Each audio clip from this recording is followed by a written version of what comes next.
Good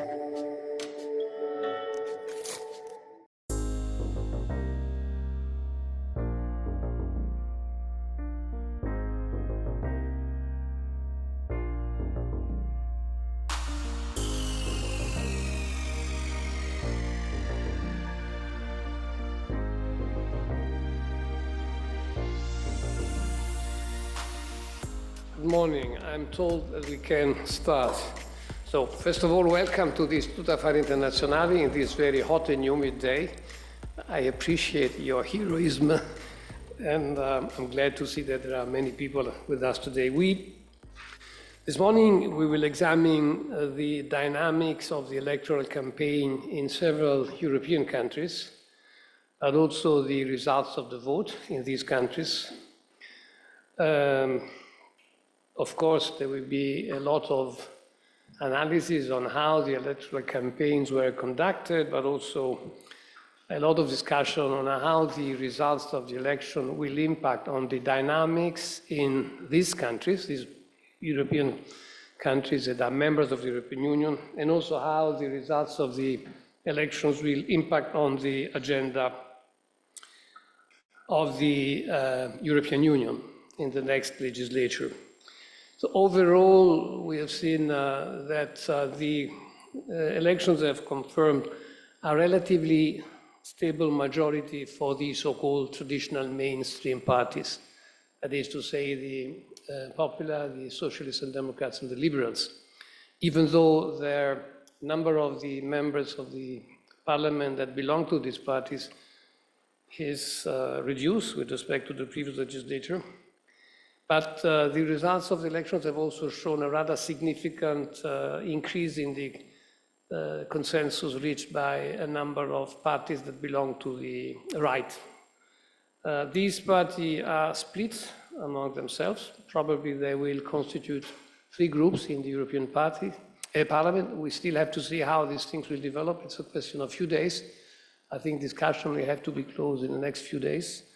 But most likely there will be three groups that belong to the area of the rightists. But even though they are split on many issues, including some very fundamental issues like the war in Ukraine, and like also the stance on the economic governance of the European Union, they are characterized by a certain degree of what I would define Euroscepticism, or at least a tendency towards moving towards a European Union with less competences and more competence given back to the nation states. So I would conclude, but what is not my task, but your task, that we are going to have a more polarized European Parliament that in turn could create problem to its functioning. But this we will see. Now, if you look closely at the results of the elections, you will have to note that they have had an impact on at least the internal situation of some countries, and not the last one, some very significant countries, I would say. If you look at the situation in Germany, the parties that support the government, the coalition that support the government, has had a rather drastic reduction in the number of members of parliament. The same, to a certain extent, in Spain, where the socialists are not the parties of relative majority. But the most dramatic consequences of those that have happened in France, of course. You are all waiting for the results of the second tour.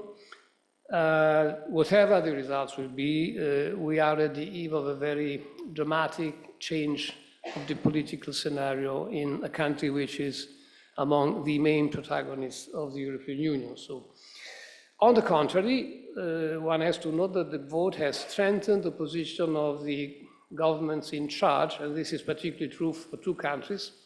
Italy is the first one, but also Poland. In these two countries, the elections have confirmed a rather important support of the parties that support the respective governments. Now, if we look at the situation in Europe, first step has been accomplished with the appointment of the heads of the three institutions, with an agreement which has been highly and heavily criticized in countries, in particular in Italy, as you all know. We have a president of the Commission designated, but she will have to go through a vote in Parliament next July 18. Not an easy passage, not an easy process. In principle, the three mainstream parties should have a majority, a rather comfortable majority to elect the president of the Commission, but there is a risk of some accident de parcours. And this is why von der Leyen is trying to expand the majority, but she has to do it in a very careful and discreet way in order to avoid cross vetoes. So we shall see. But of course, we all know that the majority that will elect the President of the Commission will not necessarily be the same. They will reproduce itself on all votes in the Parliament in the next legislature. The Parliament is a very strange animal, the European Parliament, very much different from national parliaments. And you can have a situation where different majorities will emerge for different measures. So if this is a situation that I've really rapidly described without pretending to be exhaustive, we have two sessions this morning. The first one will be devoted in particular to the case of Italy, and we will examine the dynamics of the electoral campaign in Italy and the main issues, the main subject, the dividing line is, and how this electoral campaign could impact on the attitude of the Italian government in the European Union for the next legislature. In the second session, we will look at the situation in a number of other European countries, in particular France, Germany, Poland, and the Netherlands, I'm told. Again, the idea is to see in this sort of comparative analysis how the electoral campaign were conducted will impact on the attitudes of the respective governments in the EU in the next 5 years. I will stop here because I don't want to leave the specialists, the real experts, to intervene. But before concluding, let me thank the two partners institute which have worked with us for the preparation of this event, which are the Progressive Centrum and the European Policy Center. And of course, let me also thank all the panelists, discussants that have accepted to come to Rome to participate in this seminar. So the floor is now to Flavio, I think. Thank you again.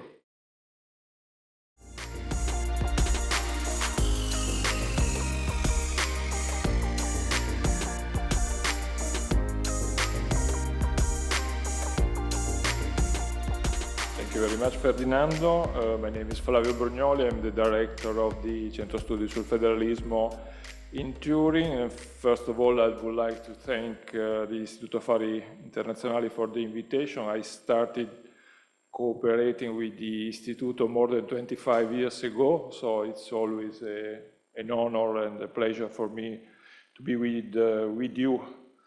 And as Ferdinando mentioned, we will have a first session on the electoral campaign in Italy, which vision of Europe prevailed, if any. And this session is organized in cooperation with the Das Progressive Centrum and the European Policy Center. And I will not make an introduction after the excellent opening speech of Ferdinando, and we will start with a report prepared by Luca Barana, and Luca is senior fellow of the Istituto Affari Internazionali, and he is also representing the Istituto in Turin, and he, by the way, is hosted in the premises of the Centro Studi sul Federalismo. And Luca has prepared an excellent report on the return of a clear right-left divide in Italy, and obviously the title is in itself an interpretation on what happened in the recent election in Italy. And we have agreed to have two subsections, in a sense. The first one on the electoral campaign, and the second one looking forward to the role of Italy in the future institutional structure of the EU. But first of all, I would like to give the floor to Luca for presenting his report, about 10 minutes. Yeah, thank you, Flavio, and thanks everyone for coming here today. Yes, this is a report that we have written as part of a project entitled, I have on my smartphone, of course, more diverse than united.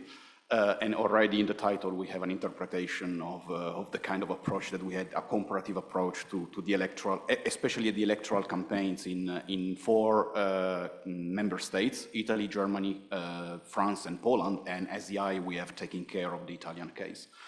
I would say that while in other countries, the results of the elections were quite disruptive. In France, it has been the understatement of the century, I would say. In Italy, it has been the confirmation of what the polls have been telling us for over a year in quite a stable way, and overall a confirmation of the political landscape that emerged from the general elections in October 2022. I guess that here we are all familiar with the results of the elections in Italy, but if I had to isolate 3 main takeaways, I would say a comfortable victory for Meloni's Fratelli d'Italia party as the first party in Italy, some partial surprises on the center-left, with both the Democratic Party and the alliance of the Green and Left faring better than expected since 1 month before. And I would say that there were a lot of losers actually in these elections, because there was a crushing defeat, especially in comparison to 2019, of Salvini's League. The Five-Star Movement did not go as well as expected, and there was, of course, the complete demise of the Liberal Center.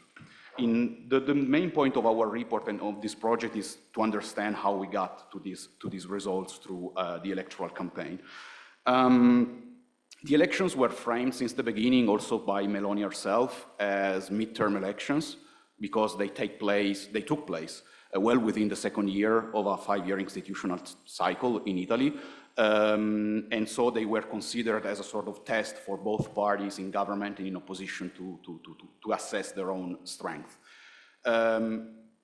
During the campaign emerged an underwhelming impact of those structural shocks that rocked Europe and Italy over the last 5 years, namely the COVID-19 pandemic and the war against Ukraine, even if in the end of the campaign the issue of war gained some steam, and I will go back to that in a few minutes. But for instance, the issue of Italy being the top recipients of the Recovery and Resilience and Recovery Fund was almost completely absent from the campaign. On the other side, the campaign was characterized by a pronounced personalization, with party leaders running for elections, also institutional figures like Prime Minister Meloni and Foreign Affairs Minister Tajani, while stating that they would not sit in parliament if elected. But personalization also involved the appointment of independent candidates by party in opposition and in government. And this is due to an institutional constraint that the parties were facing, and this is the electoral law that gives great importance to personal votes within the lists. In terms of issues, in the report we have analyzed a deep detachment between the content of the party manifestos that more or less portray a clear distinction of positions on several policy areas with EU relevance, and the day-to-day campaigning that was at least partially dominated by domestic affairs. I know there are different ideas around the table. Maybe it could be an issue of debate. But I feel that whenever the issue of Europe was discussed, it was always through domestic lens.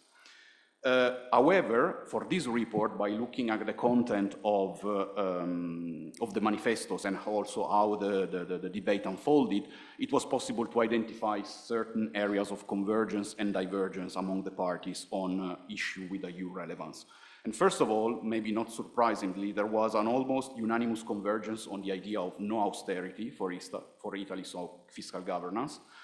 All parties that got elected in the European Parliament share this view. There was also a slight convergence among the mainstream parties, with the notable exclusion of Fratelli d'Italia, on the idea of furthering EU integration. So the Democratic Party, Forza Italia, the centrist parties, also the Five-Star Movement, in a way, they were all agreeing on this idea with different modalities.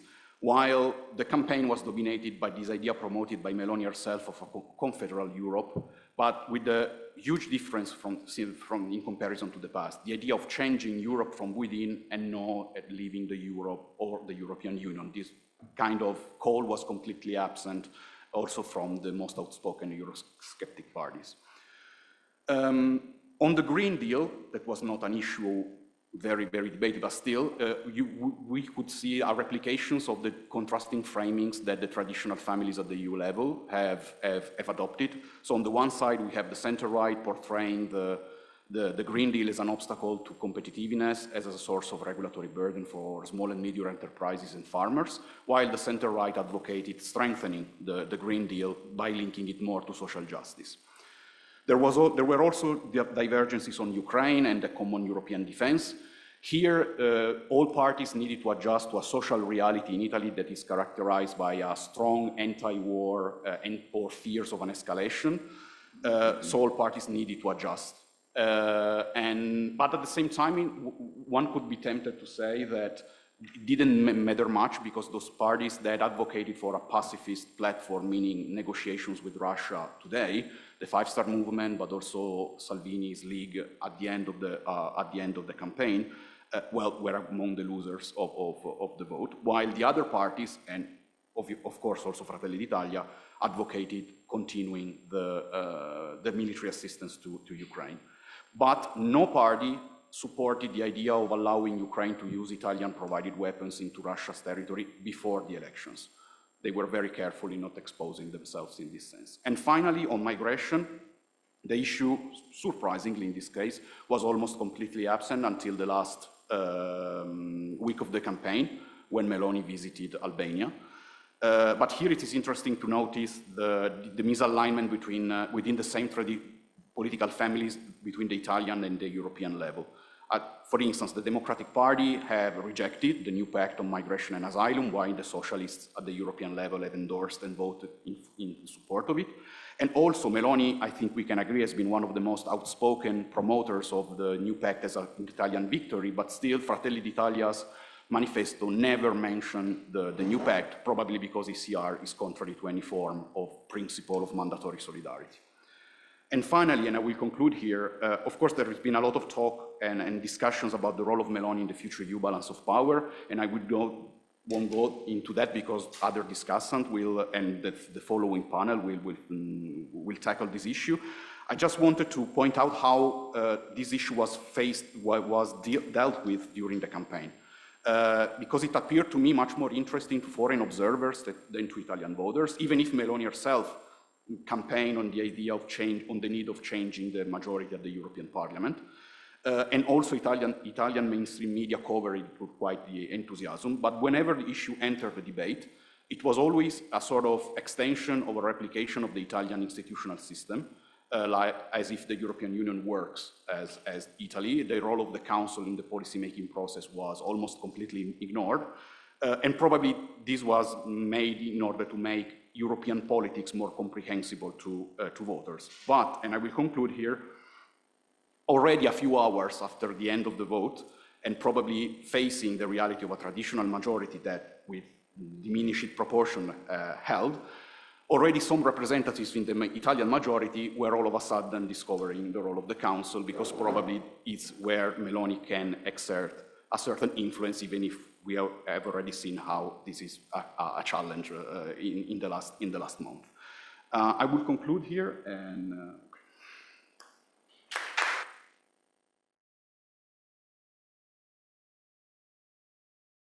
Thank you, Luca. Perfect timing. The report is really worth reading, and if I understand correctly, it will be available in the next soon. In the next few days, I forgot to mention. Yes, it will be published on our website in a couple of days. Yeah, in a day. Okay,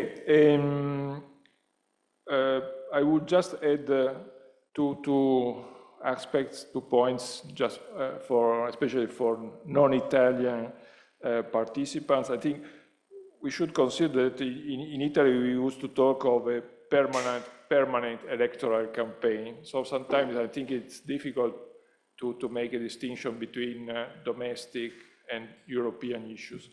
And I think more and more we have a sort of, say, interdependent circular process with, for example, when we talk about the consequences of the Green Deal on domestic households, are we talking about domestic issues or European issues? So some scholars in Italy use a definition that I like very much. It's Euro-national politics. But now it's not my role to be a discussant. So I will follow strictly the alphabetical order in this phase. Then Luca, we will have the possibility of replying to the discussion. And at the end, we will keep some room for questions from participants here or for questions that we will receive online. So we start with Professor Michelangelo Conoscenti. Michelangelo is full professor and chair of English linguistics in the University of Turin, so we come both from Turin. And we have agreed that we are completely free, so there are so many topics that could be discussed, so feel free to pick up whatever you prefer to discuss and comment. Thank you. Thank you very much, Flavio, and thank you to Istituto Affari Internazionali for inviting me. It's a great pleasure. So I'm a linguist, but my main concern and area of research, and the reason why I'm here today is I'm an analyst of military and political discourse. And although my framework of reference is the European Union in general and institutions, of course, the campaign was one of my concerns. I work at NATO and European level as well with the Commission and the Joint Research Center. And luckily, I have several software available which help me to gather information and to observe what's going on. And I will report on these. I mean, what was, because unfortunately, all of us live in a bubble where we take for granted that certain themes are very important, that certain issues are paramount, but then if you go down in the streets or if you go down in the social media arena, etc., you realize that it's a bit different. First of all, because even when we are, let's say, kind of social media aware, most of us, because of our horizon and our age, will stop at Facebook, X, Twitter, or Instagram. But there are so many other software. And this is where influence is very strong on very specific targets of population. For example, yes, now some people know about TikTok, but they don't know how much influence is going on at that level. The same goes, for example, for Telegram. Telegram is a place where specific political communication is taking place for specific groups where you enter only after administrators have recognized you as a possible value member, etc. So, but I would like to start from two very points. One was what Ferdinando Nelli Feroci stated very clearly. We have a polarized parliament, and that is for sure. Luca said, well, now there is a very clear right-left divide in Italy, and this is true. This, from my point of view, has a very clear effect immediately. Because, going back to how the campaign was discussed, it was a very populist way. The point is that normally I consider populism, first of all, as a communicative style. It's not a matter of right or left, but it's a way to approach, a way to oversimplify, etc. And the European campaign was very suitable for this, because as you know, topics are very complex, topics need time to be understood and properly managed in a way, but people that are trying to pick up ideas are very subject to this very peculiar way of oversimplifying. So my first takeaway would be that it was an oversimplification of the Union. 5 years ago, we ran a kind of hearing investigation on the web and etc. And paradoxically, what was considered a major achievement of the European Union in the past 5 years was, and that was very interesting, when I was asking people, tell me what is the major achievement, some were saying Euro, etc. You know, according to people who are using the web, it was free roaming in Europe. Because it was something tangible that people use, the students are moving around, etc. Or I can go wherever I want, etc. To the point that one of the main preoccupations of European citizens is, I go to the UK, is roaming still working, or I have to pay on my own for my calls, etc. A few months ago, when we ran the same things, there were no positive achievements, plenty of complaints. Can you name some of them? They were part of our campaign at a very low level. So the first one was the plastic caps and seals for the bottles. Oh, now I have problems to drink because there is this cap, etc. The other was flour. Oh yes, there were some of the Salvini League European parliaments making a petition, bread to bread, to say that you should eat bread that is made with flour and not with other insects, etc., etc. Completely missing what were the points, etc. They have been silent for 5 years, and all of a sudden they pop up with these things. And then there is the point of contrasting messages. Because, for example, as Luca said, Salvini was very coherent with his idea, etc. So openly Eurosceptic, anti-Europe, etc., setting aside no mention of Euro, etc., but at least he says, no, this is a Europe we don't want, etc. I was very surprised. Unfortunately, I have to say, I live in the countryside of Piedmont, and my city council is run by the League, and the mayor was exceptional in a moment of creativity, turned with a very specific motto: more Fossano, that is my town, less Europe. And I said, okay, he invented communism, because in Italian, comune, etc. But this is just to give the idea.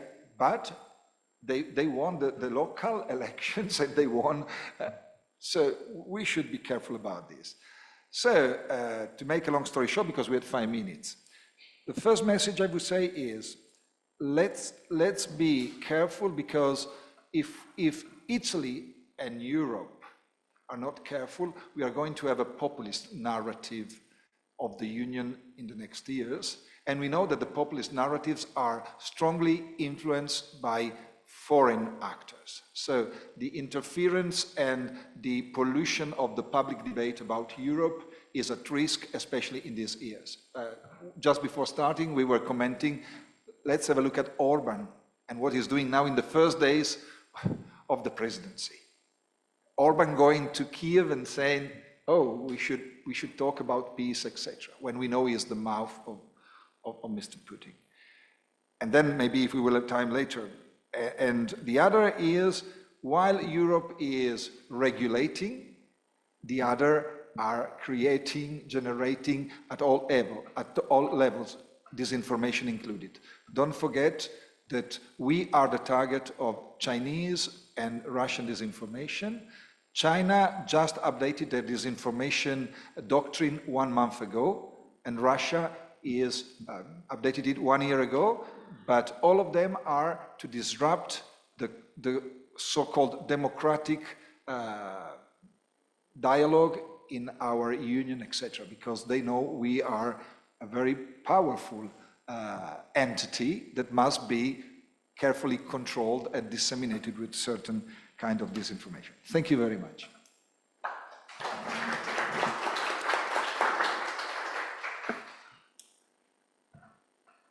Thank you, Michelangelo. And I say, quoting Albert Einstein, every problem can be simplified but not oversimplified. And the second point is that it's very important, as you clearly explained, to have a broader picture when we talk about the European elections. So we should never forget the international context. And we should never undervalue Fossano. Yes. Now we move to Teresa Coratella. Teresa is Deputy Head of the Rome Office of the CFR, the European Council on Foreign Relations. So, Teresa, you have the floor.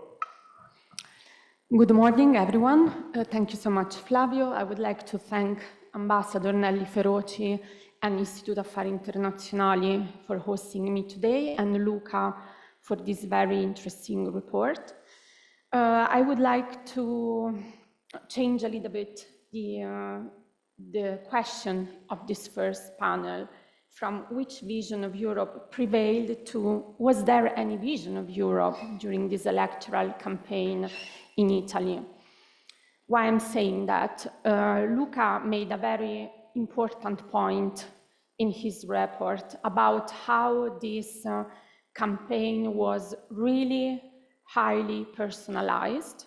It's true. Probably this was the first real European election where each party leader had a lot at stake. And the major consequence of that is that it was more of a personal electoral campaign rather than a party or a coalition electoral campaign. And it was confirmed also by the fact that many of the party leaders put themselves as first in the electoral list in order to get voters more attracted by the personalization of the party. It was not just a phenomenon linked to one or two parties. We saw this personalization probably in all of them. We saw 8, 9 different visions of Europe during this campaign, starting from the ruling government, which is made of 3 different parties. The opposition as well, made of the Democratic Party, the Five-Step Movement. I think that what really was the real clear divide in this election was Ukraine and the position towards Russia. And it's very, very interesting for Italy because usually during the EU campaigns, there has always been a major focus on migration, for example, even if migration is not the biggest concern for Italian voters. There was always an interest on economic stability. This year, it wasn't not really the case, while we saw a great attention on the support to Ukraine and on how to deal with Putin's aggression. Another paradox, very interesting, is that probably those parties which had a clear vision, a clear manifesto for Europe, did not manage to reach the 4% threshold, which is also a clear sign of how Europe has been communicated during this electoral campaign and what was the general level of debate about Europe. What was the main result of that? The main result of that is that this election could have been a moment of choice for Europe because of the many dossiers at stake, not only Russia and Ukraine, but Israel and Gaza, because of the tensions with China, because of the upcoming US election. I mean, there was a lot of stake, but at the end, no clear debate prevailed. And the immediate effect was that during this election, we saw one of the lowest level of participation of Italians, which did not even reach the 50%. That was the main result of this lack of a clear motivation to have a proper debate about Europe. And just to end, another interesting feature of this European election debate is that, but this is probably just my opinion because I follow that, the G7 taking place in Italy overshadowed a little bit the debate around Europe, not because of the of what people were expecting from the Italian G7, but because of the role that Meloni could have played during the G7, depending on the EU elections.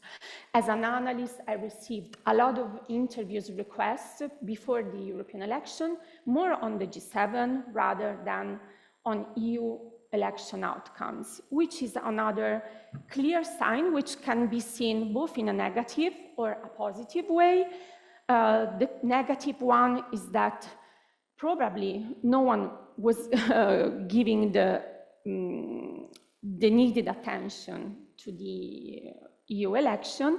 The positive one is that multilateralism, maybe like never before in Italy, was gaining more and more interest among policymakers, stakeholders, and analysts. Thank you, Flavio.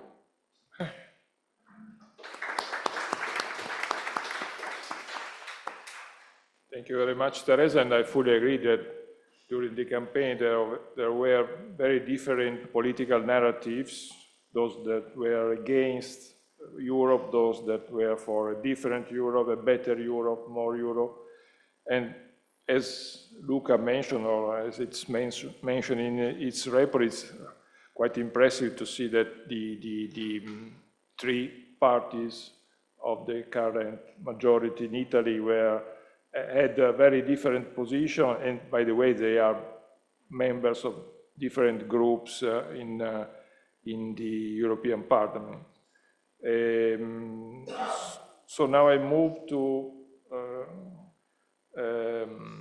Eleonora Poli, and Eleonora now is head of office of the Centro Politiche Europee here in Rome, but previously she was here at the Istituto Affari Internazionali. And please, Eleonora, you have the floor. Thank you very much, Flavio, and thank you, Luca and President Nelly Feroci for the invitation for me to be at the YAI. For me is a second home, so I'm always happy to come here. Coming to the goal of today, so discussing the result, also the outcomes of the European parliamentary elections. Well, after 3 or 4 very high-level speakers, there is not much to add, but let me give you sort of my personal perspective out of it. Okay, yes, Luca was saying that the elections were characterized by high-level polarization. Also, Flavio mentioned it, and I think it's evident that the result clearly manifests that. But I wouldn't say that this differentiation is necessarily between traditional left and right. I think now what emerged is a very strong division between those who wanted more Europe, maybe different Europe, maybe with different institutions, but still believe in the European project, and those who want less Europe. If you read, Brothers of Italy manifesto, it turned out comparing the European Union to the Soviet Union, saying, they don't want, and European institutions imposing the will over citizens. And the fact that there is this comparison between, European institution, which should be, democratic institution, with the Soviet Union, I think explain, the vision that the party, but also citizens that vote for this party have about EU. And this reflects more or less the trend registered within the Italian society. If you consider that the last poll I saw about Italian perception, 63% of Italians do not trust democracy. This is really, I think, a negative result. And this explains also why there was a very low attendance of participation of citizens to the elections, in the sense that if you don't trust democracy, why would you spend your time go to vote? And why would you spend your time go to vote for an institution you don't trust or you don't believe in? I think this is something where, you know, pro-European parties or parties that believe in the EU from the left to the right should work on, you know, like Italy used to be one of the most Europhile countries. Probably it was, you know, when was still a net receiver from the EU, but still we need to rebuild. If we trust in the European Union, if we want to rebuild the European Union, or if we want the European Union to survive, I think this is one of the major tasks that, you know, parties should do. When it comes, you know, to the main issues, as Luca was saying, that were debated during the campaign, it's true that most of the time, you know, political debate is, I wouldn't say low level, but, you know, it mostly concentrated on issues that affect everyday citizens. But still, you know, I think there were like 2 or 3 more key issues. Apart from more or less Europe, I think the main issues was, as Luca was mentioning, austerity. And this was, you know, cross parties, like every party somehow tried to explain why we shouldn't go back to austerity policy.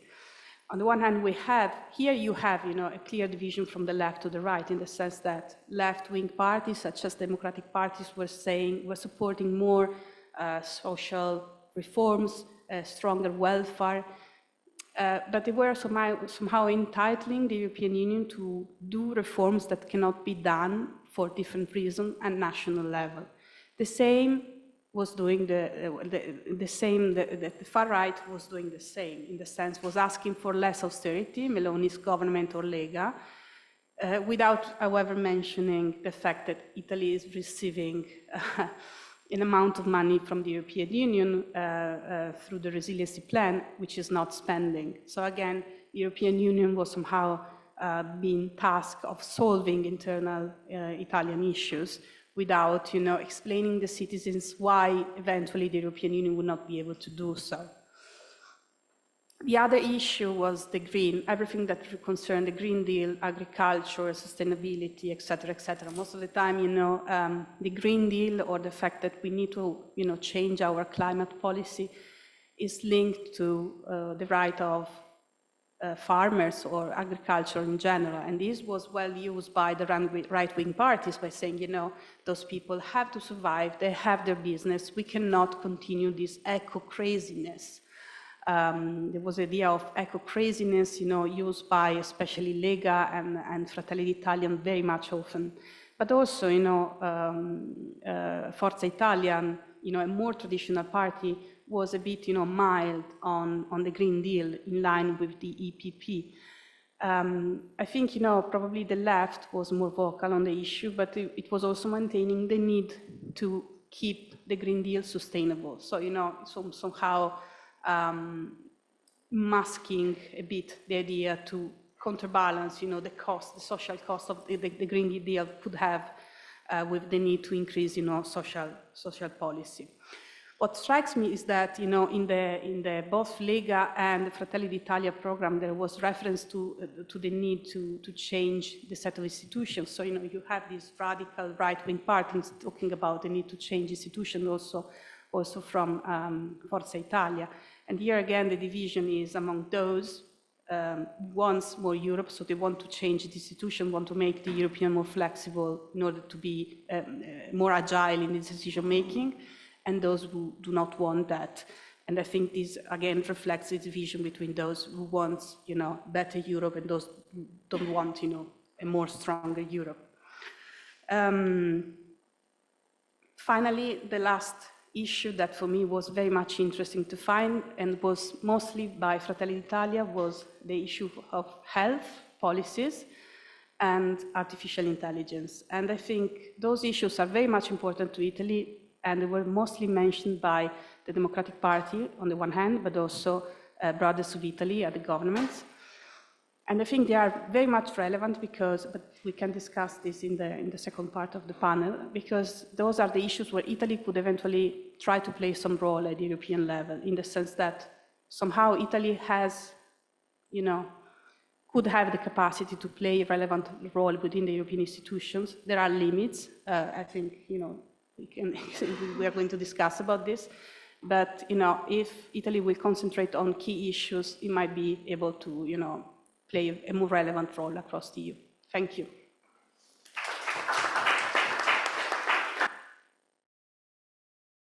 Thank you very much, Eleonora, also because you have connected the two moments of our session, and I have agreed with Luca that we can already move to the second part, and then Luca will have a final word on our session. And you have rightly raised the point of policies. And I think that one of the interesting aspects of European election, but also of the European Union in this phase, is that, in my opinion, we are well beyond the famous definition given by Vivian Smith, that at the national level we have politics without policies, at the European level we have policies without politics. I think now at the European level we have both politics and policies. But, for example, as you mentioned, in Italy the Stability and Growth Pact was a very sensitive topic. And we shouldn't forget that both Italy and France are on the brink of a possible excessive deficit procedure that will have a major impact on the two governments. We will see which government in France. But as I said, we can move to the second part, which is on the role of Italy in the future institutional structure of the EU. We have already mentioned the role of Giorgia Meloni in the European Council, different priorities. For example, we have seen that in the center-right, security and defense is a topic which is seen as a European one. And in her speech in the in the Chamber of Deputies in Italy, Giorgia Meloni also supported the idea of having Eurobonds for financing the European defense, for example. But now I would suggest to follow the reversal order. So, Eleonora, is again your turn.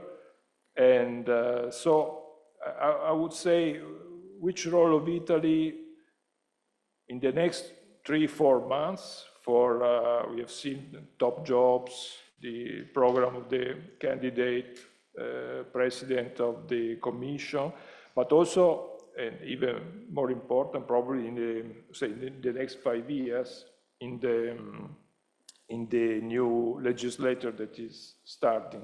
Please, Eleonora. Thank you very much, Flavio. So what's the role of Italy?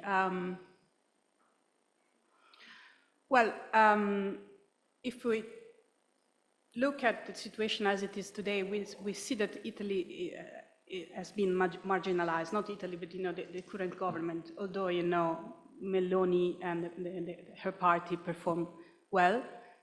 It is one of the few governments which was somehow reconfirmed by the election, or one of the few parties in governments across Europe that was somehow reconfirmed by the election. So in terms of support, popular support, certainly Meloni did well. She did also well before the elections, because starting from being considered sort of outcast, she managed somehow to find a way to Brussels, in the sense that she was able to somehow change the rhetoric. So, at home, she used to be quite, critical of the European Union, while in Brussels, she was able anyway to adapt or to be in line with the main issues, such as Ukraine, NATO, etc., etc. So somehow she found her place in Brussels. Still, it was not enough, in the sense that we saw that she was somehow, she was excluded by, the main nominations. She was not really consulted.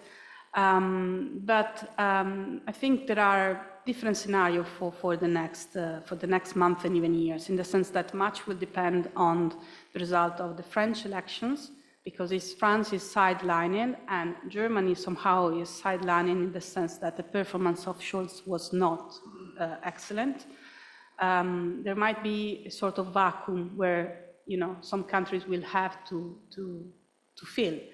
And Italy has, a big economy, could have the stance to fill such a vacuum. But imagine the country might not have, the physical role, the capacity to be there, and the capacity also to create strong alliance.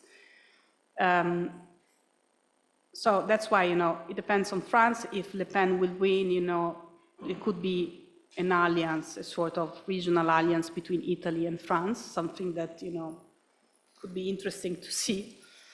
On the other hand, what I think is that although Italy might not be in the first lines, in the sense that this government, although it might be accepted, I don't think it is welcomed by European institutions.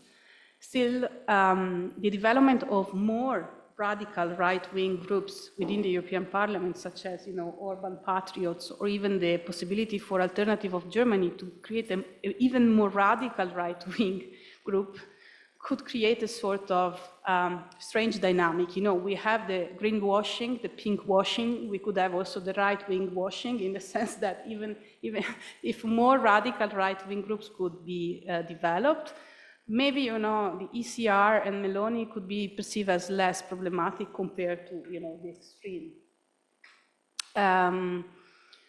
What is important, I think, from a national perspective, so leaving aside the political perspective, so if we want to see what is important for Italy, is for Meloni to be able to consolidate a position in Brussels, not just representing one party or a group, but representing a country. Things that I think she is struggling to do at the moment, because she's representing ECR, but also she wants to represent Brothers of Italy, her party, not just Italy.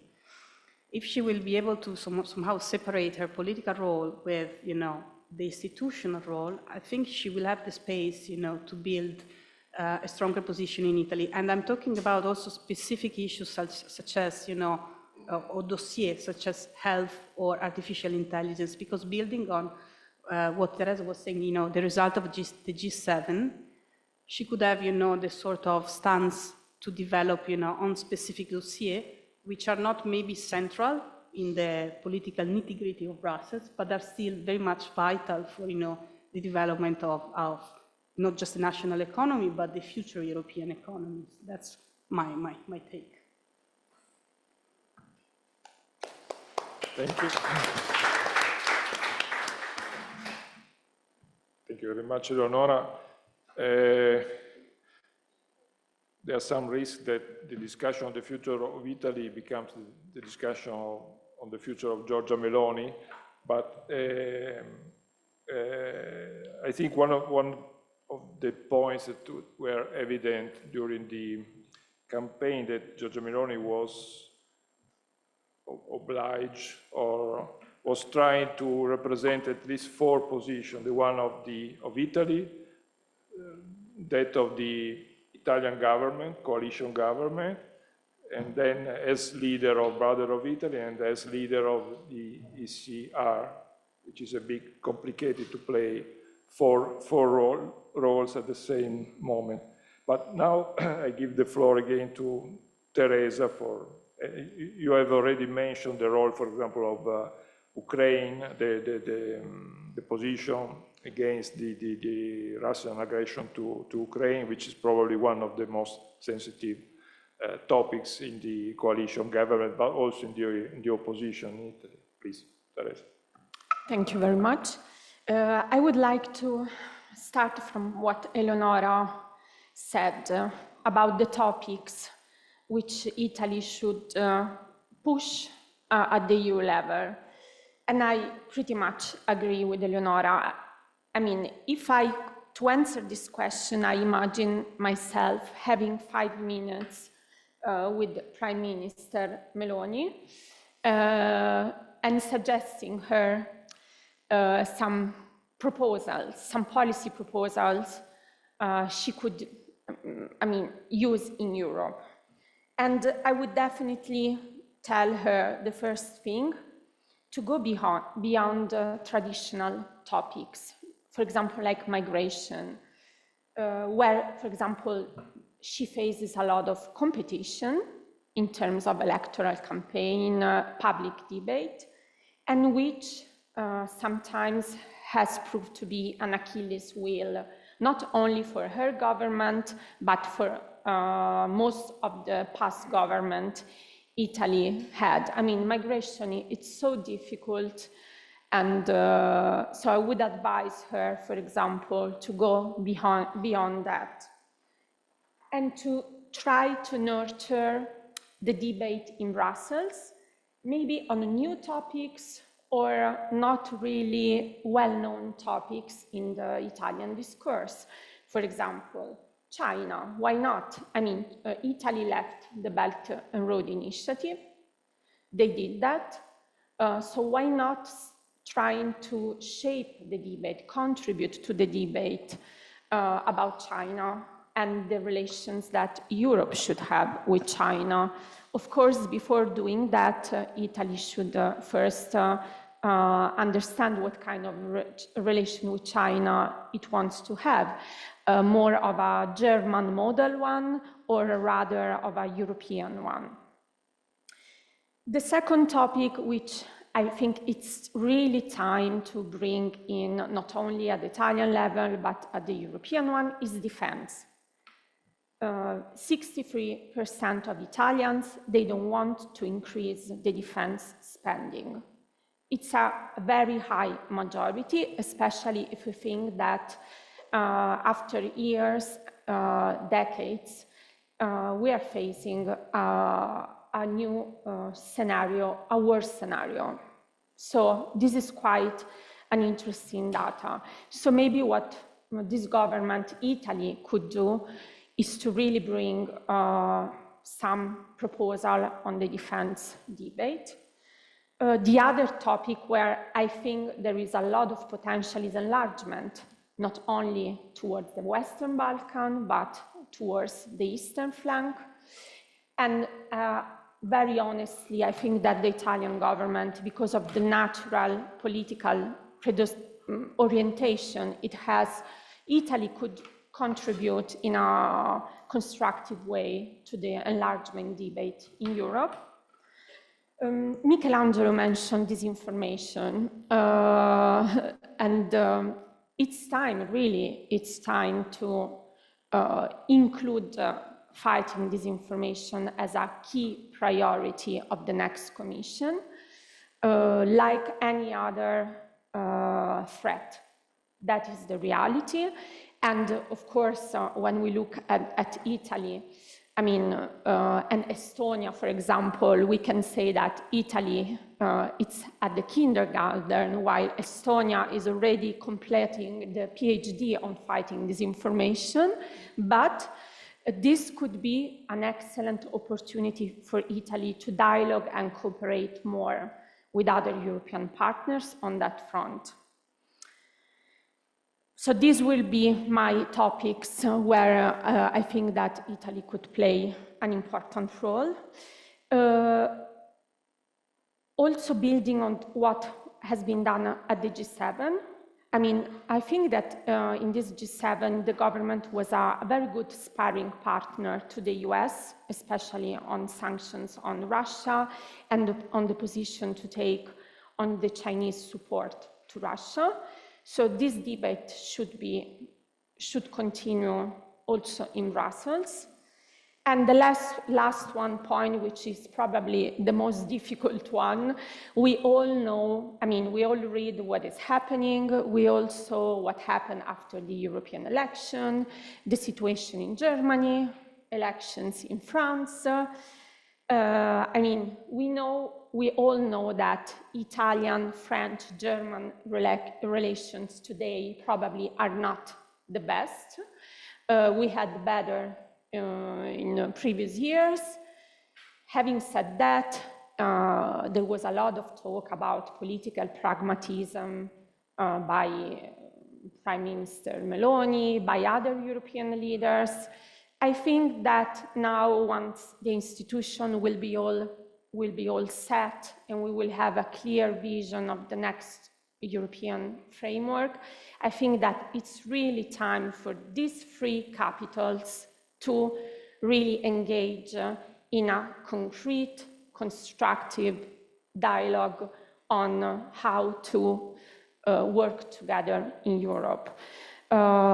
Before the election, we saw the revamp of the Weimar Triangle, but after the EU election result, we see that probably Poland, Germany, and France will have some difficulties in pushing forward this format. This is why Italy ideally should promote a new dialogue with France and Germany, also engaging Spain and Poland as well, because Europe is made of so many different souls, political souls, that it's really time to relaunch this kind of dialogue inside Europe. Thank you.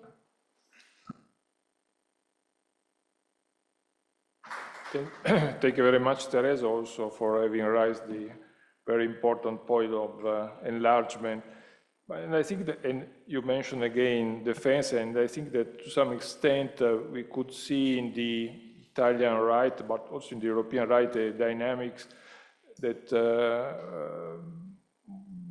could be similar to the one of the Republican Party, the pre-Trump Republican Party in the US. I mean, they don't trust Washington, Brussels, but they trust Europe or the US for security and defense.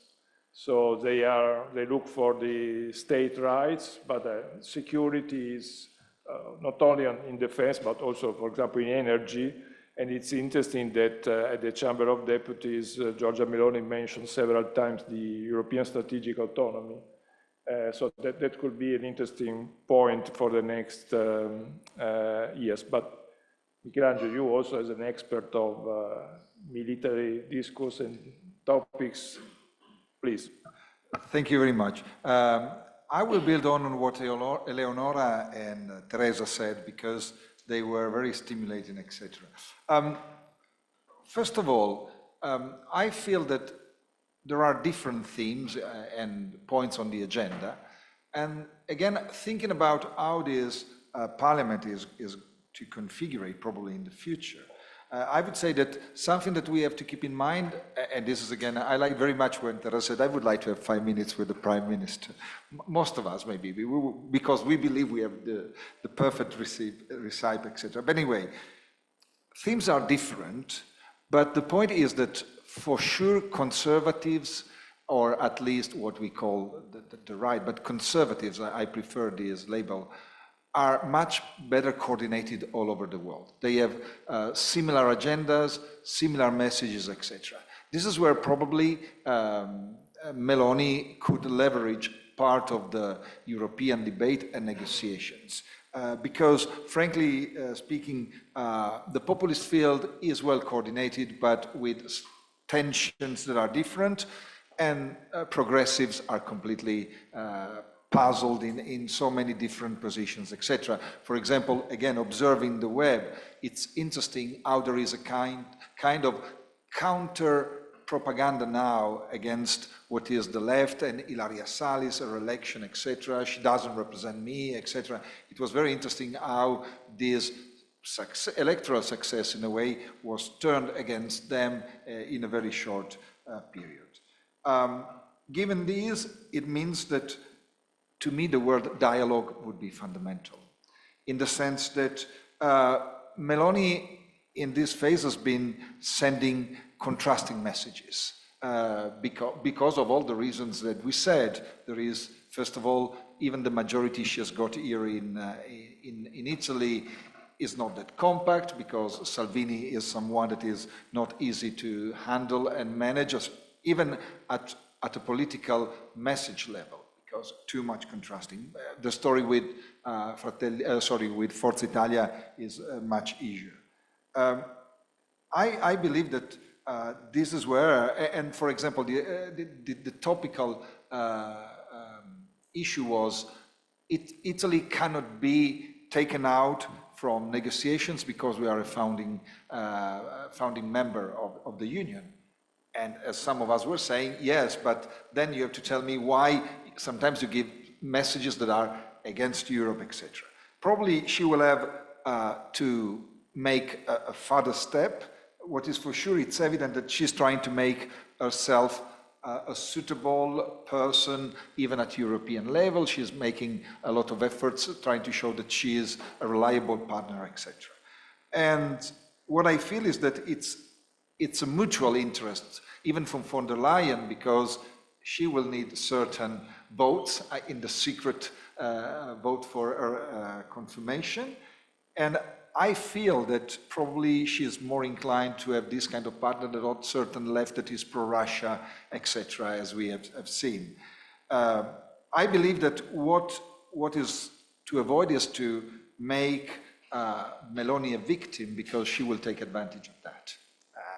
And like it or not, this is something that I say, I believe I'm a progressive person, but we have to come to terms with the fact that our country and part of Europe is leaning towards the right, and we have to understand why. It's too simple normally to say, but they don't know what they are doing, they are stupid, or whatever. No, there is. For example, I come from Piedmont, provincia di Cuneo, Boves, cities that were victims of the Nazi fascism during the war. Now they are candidly voting for Fratelli d'Italia, and I don't believe that all of a sudden they were crazy. There's something else. It must be understood. And maybe the right has evolved, maybe the left has completely unguarded the field, but we have to understand. But trying to marginalize, this is what part of Meloni's narrative. They are trying to marginalize us, but we were democratically elected, etc., etc., etc. I feel that it's the interest of the Union to come to terms with this reality. I agree. You have to marginalize extreme right or people who show certain kind of feelings and sentiments, anti-Semitic or whatever. But if right means conservatives, then, I mean, nobody would imagine to exclude, now they are not part of the Union anymore, but the British conservatives because they are conservatives. And not by chance, Meloni is using as a Trojan horse the fact that she is the president of the European conservatives. This is something that we have to consider.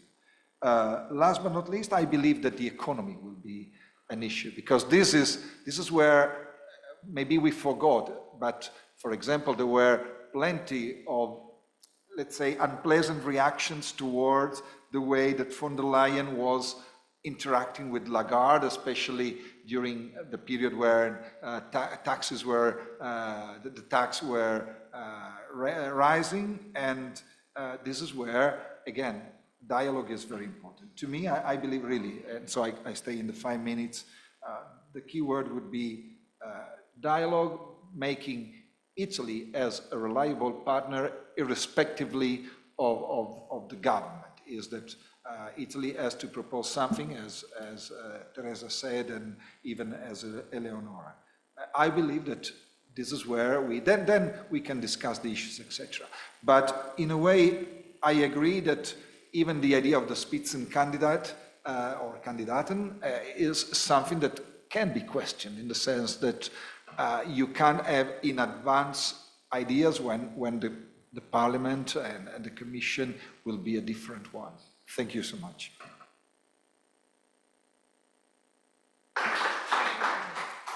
Thank you very much, Michelangelo. We have started with an excellent report by Luca Barana, and we finish with Luca on this topic, but also as summing up the first part of our session.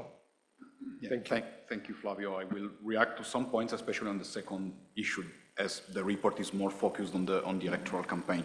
I completely agree with some points that were raised by the other discussants. First of all, from Eleonora, that there is room for the government and for Meloni herself to play a role in Europe by balancing these two phases, the attempt of institutionalizing her own institutional standing, I would say her own personal international standing more than her own party in Italy at least, by using the label conservatives, by the way. And on the other hand, on the national level, playing more on politics. I was actually reading a couple of months ago an interesting article in the Financial Times saying that Meloni was, of course, the lens were a bit Anglo-Saxon, I must say, but playing the institutionalization card at the European level and woke campaigns at the national level. Now, I don't know if Meloni's politics nationally can be labeled as woke, but the message that I got is this two phases message approach that Meloni has tried to balance, actually. Unfortunately, I'm a bit less optimistic about the kind of new areas that Meloni can explore and Italy through Meloni could explore, because I think that very, very soon we will fall in the usual trap of fiscal governance. I think she will be forced at some point to deal with the issue of Italy's fiscal governance within the new Growth and Stability Pact. We already saw the procedure starting. So I think that next autumn, all these talks can be brought back to reality in a way. And another issue that has been so far never mentioned, not just today, but is the rule of law. So far, the Commission, and here I come to the alignment with von der Leyen, has been suspiciously silent, I must say.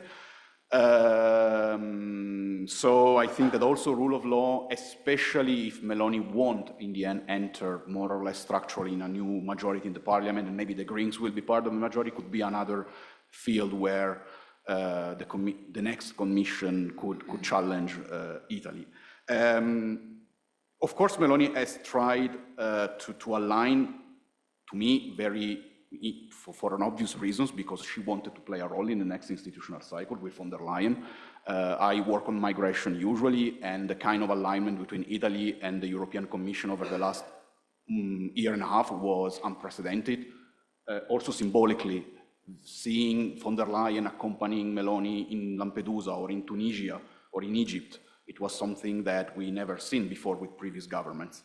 So I think that the plan was clear, but the results of the elections were not what both of them were expecting. And finally, to react to what Flavio said, because of course Italy is not just Meloni, so I think that also the Democratic Party will play a role, because this is something that has been underestimated, but in the traditional political families in the European Parliament, the Socialist is the only one where an Italian party has a real influence, because Forza Italia in DPP is diminished in comparison to the past. And of course, in Renew, we haven't sent any representative from Italy. So I think that the Socialists will have an even more firmer line of opposition to any cooperation with ECR. And I think that we have already, of course, they already pledged to do that over the campaign, but now that an Italian party that has been strengthened by these elections plays a significant role also in the European Parliament, I think that we can expect that politics will play a role. Then we can debate if it is national or European in this case, but I think that the two dynamics will coexist. And to conclude, I think that in the end, we will see what we have with maybe a more strengthened pattern of selective cooperation between Italy and the Commission, or of the Meloni's government on certain legislative packages that will be discussed in the Parliament and in the Council. We already see it on migration, where Meloni's government, yes, has promoted the new pact, but has not voted in favor of everything of the new pact. I think that we can expect maybe a more structural, more strengthened pattern like this in the next Parliament as well.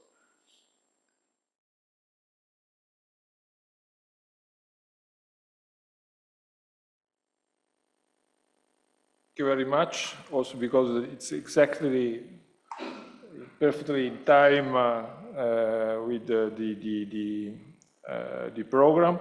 And I think we can take a few minutes from the coffee break, and if I understand correctly, we do not have questions from the chat, so we can have please. Thank you for this great overview.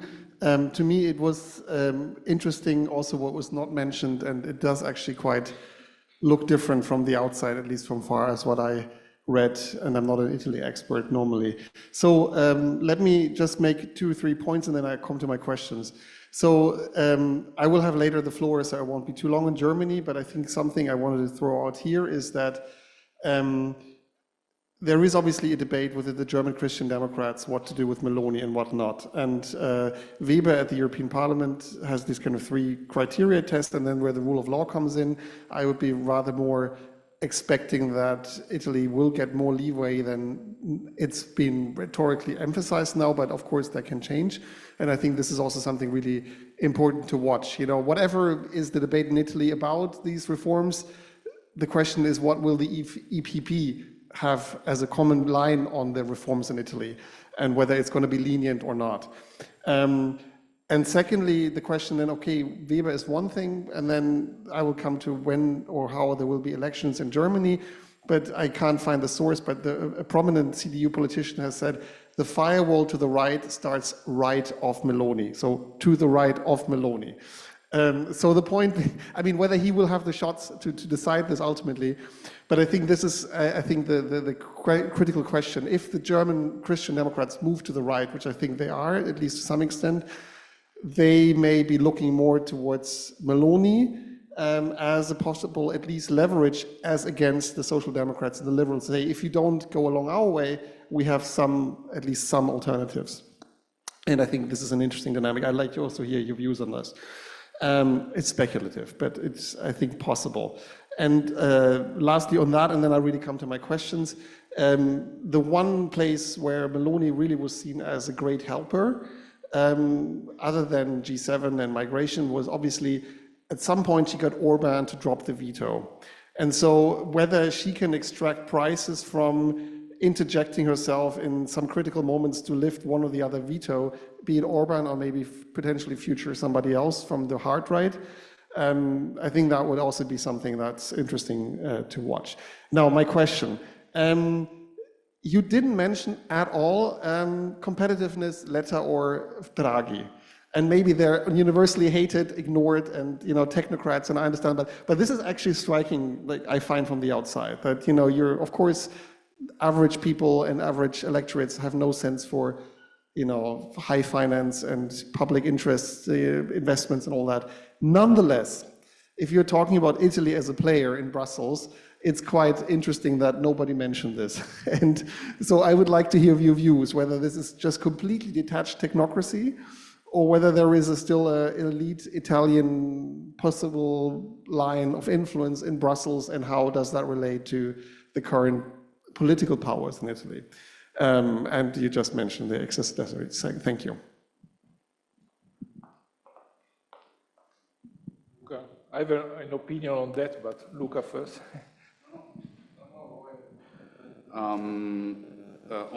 Before going to Draghi, the point about getting Orban to drop its veto, it's crucial. I think it's the card that Meloni played strategically to appear as a reliable partner. This this is a great mistake. No, this bridge building role, and overall her approach to Ukraine, that changed. Because now it seems, because it changed already when she was in opposition, when it was clear that she would have been the next prime minister in 2022. And this brings me to Draghi. I think that the absence of Draghi from the debate in Italy is due because we are all aware that, as this discussion has showed, Italian politics is dominated by Meloni in this moment, and Meloni was the only major party in opposition to Draghi's majority. I think that Draghi represents for her and for Fratelli d'Italia everything that they despise when it comes to Europe. For instance, here in Italy, I don't hear many rumors about the incoming report on competitive, also because competitiveness is not an issue that really fuels the debate. But still, you're right. Maybe I think it was depotentiated over the campaign. At the beginning, maybe when the traits of the campaign were not clear yet, the issue of Draghi, also the centrist parties explicitly endorsing his ideas and his politics and his policies in their own manifesto, but we never mentioned them because they didn't get the votes. So this tells you something. But I think it has a lot about national. It has a lot to do with national politics. Flavio, may I on this question? Sure. A very short comment. My view is that on competitiveness, Meloni will not certainly lead, but she will follow, in the sense that when the Draghi report will be published and will have to be seen together with the later report, I cannot anticipate strong opposition or resistances in principle by this government in Italy, except that on individual questions, on individual issues, resistances will appear. We have this question, which is very popular in Italy, about the balneari. I don't know how to translate this, which is a very telling story about Italy's attitude towards the actual implementation, which concession, I'm told, the actual resistance on specific issues. But in principle, I think that the government will follow. Thank you. Thank you very much, Ferdinando. In my opinion, the later report on the single market was discussed, but it was discussed among experts, and probably it was perceived as mainstream contribution. And on the other side, it's rather funny because in the Italian bubble, Draghi was candidate to everything, was candidate to President of the European Commission, President of the European Council. But my feeling was that almost nobody was talking about that in the rest of Europe. And it's also rather funny that each speech given by Draghi was perceived, was taken as his report on the future. So there were discussions on the letter report that was there and the Draghi report that was not there.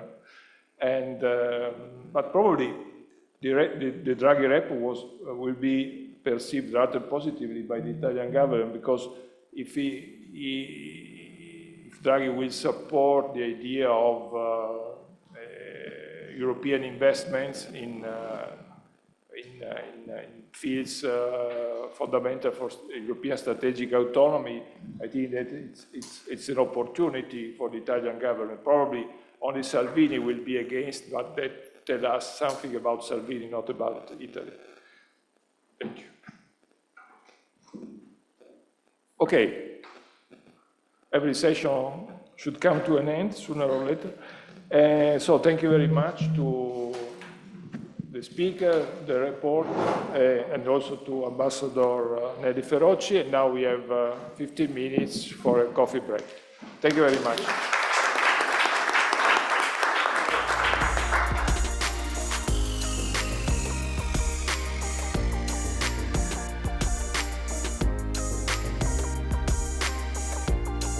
Okay, I think we can start the second session of the event today, so please take your seat. And I'm very glad to introduce and moderate this panel of European experts to assess the outcome of the vote at the European Union level. The question for our session is a new balance of power. Of course, these European elections have produced the impact on a number of levels. Nationally, for sure, in France, we're in the brink of a political crisis. In Germany, might be a political crisis over the horizon as a consequence of the vote. But also, of course, in terms of alliances in the European Union and on the institutions themselves. So it would be very interesting to analyze with our experts what kind of impact these elections have produced also in terms of the alliance between France and Germany, the prospects of these two countries cooperating with Poland and Italy, for example, and also, of course, at the institutional level in the European Union. For the time being, we have a consolidated majority in the European Parliament, pro-European moderate majority, but of course there are also movements on the right with the creation of the new Patriots group and other possible developments in the weeks to come. And there will be also an issue in terms of the balance of power between different institutions. For example, the European Parliament and the European Commission and the European Council. So a lot to discuss today. And I'm very glad to introduce this great panel. I will introduce each expert when it's his turn to speak. But let me start straight away with maybe the most juicy situation in Europe, namely France. For France, we have connected Jean-Pierre Darnis, who is professor at the Université Côte d'Azur and Lewis University, and also former IAI fellow. It's a pleasure, Jean-Pierre, to have you here. You have let's say 10 minutes to explain the situation in France, what can be the expected impact in the week ahead, and also longer term, of course, for the European Union. Please, the floor is yours. Well, thank you, Nicoletta, and my best regards to all colleagues and friends who are present today at EI. I'm in France, living in my very own flesh the political moment, so you understand that I'm not in Rome today. Obviously, the first thing to say is that there is still a very strong level of uncertainty about what's going to happen next week, because if we speak maybe in a very clear manner, there is a very strong, let's say, result made by the nationalist party, Rassemblement National, last Sunday, which with more than 10 million of voters, which is a considerable achievement in terms of consensus. But nevertheless, the last, let's say, agreements, I'm not going to get into the French political system, it would be too long, opens a window next Sunday to, I would say, a non-majority also to the Rassemblement National. So first, you have two scenarios, let's say, to be very clear. It's very difficult today to tell what. If Rassemblement National wins the elections, gaining a majority together with some other maybe member of the parliaments, well, you will have a clear nationalist government in what we called in France cohabitation with the president, and it could bring some, let's say, differences and eventually potentially negative effects for the ongoing role of France in the EU and let's say the participation of France in what I would call the EU majority, which was quite clear a few weeks ago. And some changes, and I can maybe have some word on that. The other scenario will be that there will be no majority, and so French would have to find some kind of composite coalition, if not technical government in an Italian way. I wrote a couple of days ago a piece on the conversation about this hypothesis, which would ensure some kind of continuity, but with a problem of stability. So we have those two scenarios. The second one will be, in a way, business as usual for a few times, maybe 1 or 2 years, time to organize new elections, because for the next year, it is forbidden by the French Constitution to organize a new election. The first scenario, the scenario where the Rassemblement National wins next Sunday, would create a couple or two or three considerations, and I will stop on that. The first consideration will be an internal cohabitation, meaning the division of power between the French president of the Republic and the prime minister and his government. Usually the French president has let's say the mandate in a way to supervise the foreign policy and the defense policy. But once we've said that, the government still has executive power. So there could be an internal competition specifically about EU issues to understand what line is going to prevail. And it would be quite a problem also in terms of stability of the role of France. That's the first issue. The second issue would, can we expect from the Rassemblement National a shift? I mean, if they gain power and if they want to get into power, it means that in a certain way they have to moderate their views.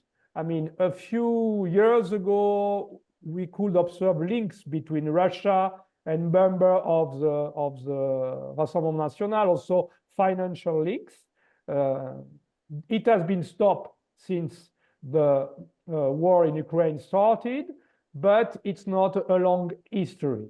And so, I mean, lately, Rassemblement National claims to be quite, in a way, heterodox in its positions, orthodox, excuse me, in this position about alliance and sustain of Ukraine. Nevertheless, they criticize the financing of the crisis, and you have some MPs who are still quite pro-Russians, which creates some interrogation.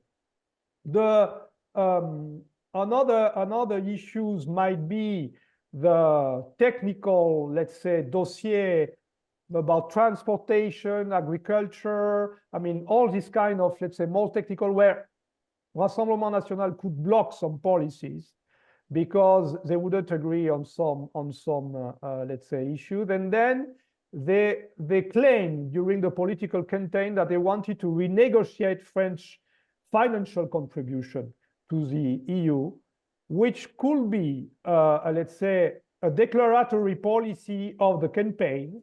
But if it would be, let's say, it will be maintained by the Rassemblement National, then it will be quite a problem. I don't think it is feasible, but once you've said it's not feasible, the fact that you install this kind of political debate within the EU could create some shaking, let's say, moments. Finally, and I will conclude about that, there is the political issue, the very political issue, meaning that the access to power of the Rassemblement National creates a shift to the right, if not to the nationalist or extremist right. It depends the definition we want to adopt. And then it could also move the balance in the reorganization that we can observe now in the European Parliament, where different movements, you know, I mean, those strategy of the, I mean, let's say, redistributing the cards between the former two extreme right movements. Already Viktor Orban made some moves, and it could bring some other let's say, issues. The fact that France, which is still, I mean, even that it's still a powerful country, could join some alliances with Hungary or country like that, has to be considered.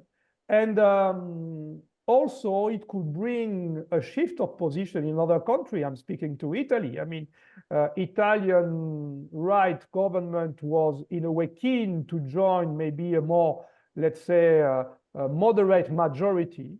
But if there is a shift to the right from France, it could also change the opportunity for other countries. So that's my overall thinking about the situation now, and I will stop now. I think I've just, you know, reached the time that was allowed for this intervention. Thank you very much. Thank you, Jean-Pierre. I know that you have to leave earlier, so I will take advantage of my role of moderator to ask you one short further question, and also building on your experience both as an expert of Italian politics and French politics. We just had a very interesting panel on Italy and the impact of the European elections on our country. I mean, building on what you just said at the end of your intervention, in the two scenarios, how do you see the relationship between the French government and the Italian government developing in the two different perspectives, and what kind of impact this can produce at the European level? If you have any thoughts on that. The two scenarios. Well, if there is a coalition which is a center-right, left coalition, the scenario more or less will remain stable in the relation with Italy, which are not very good politically, but the treaty, the Quirinal Treaty is working. There is some good interministerial collaboration, and at the end, even sometimes if the explicit positions are divergent, well, there is there is a good relation now compared to the bilateral crisis of 2018, excuse me, and 2089, when there was between Five Star and Lega government, Italy, and the French government, there was really a drift at that time. So, I mean, that would be some kind of stability if the problem is if there is a nationalistic government in France. Well, that's not obvious, because then, I mean, nationalists tend to compete among themselves because nationalists are exclusive. So there could be first, this idea of, nationalists from all countries, you unite yourself. But then if you defend strongly your own national interest and you don't look for convergences, well, you get into some conflicts. So it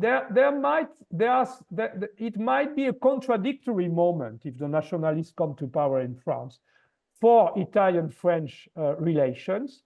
On one side, there might be some member of the Italian coalition like Lega and Mr. Salvini would be very happy and enhance some collaboration.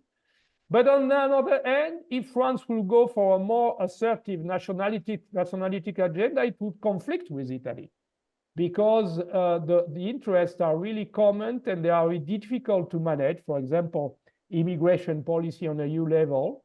And so my thinking is that you could have this illusion of a political alliance, but the reality of a reshuffle, if I can say so, of the bilateral crisis between the two countries. Thank you so much, Jean-Pierre, for your assessment. Thank you. And I will now turn to the other leg of the Franco-German engine. I will call in Raphael Bosson, who is Deputy Head of the Research Division on the European Union Europe at the German Institute for International Security Affairs, SWP, with which we have a long-standing collaboration. I'm very happy to have you here. Please, Raphael, the floor is yours. Yeah. Both on Germany and then on the kind of European importance. I think I would sort of basically start with the kind of question, what is general across Europe and what is specific to Germany? So Germany was a late comer or an odd one out in terms of the increasing share of populist votes of the last decade or so. But in that sense, it's kind of normalized, and this last European election confirmed that trend, that there is now a very deeply entrenched, considerable vote share for a hard right-wing populist party. And it may sound like bloody obvious, but it wasn't obvious in Germany. Yeah? And I think this election brought it home that despite all the scandals, despite criminal allegations against leading candidates of the AfD, they lost a few votes, but they didn't really lose a lot. And rather they consolidated, particularly in east of Germany. The second general kind of trend that Germany experienced with many, many other countries is the increasing fragmentation of the party political system. That is, not as pronounced as in Italy. We still have a center, but it's getting increasingly difficult to have a working government and a coalition, and I'll say something about that in a moment. So again, nothing particularly original here, but I think it's for Germany a relatively recent experience to have this sort of sense that really there isn't any coalition constellation anymore that we can rely on. And thirdly, the general trend is, of course, also in Germany, the election campaign was lackluster, personalized, more issue-driven than here, but still overall disappointing.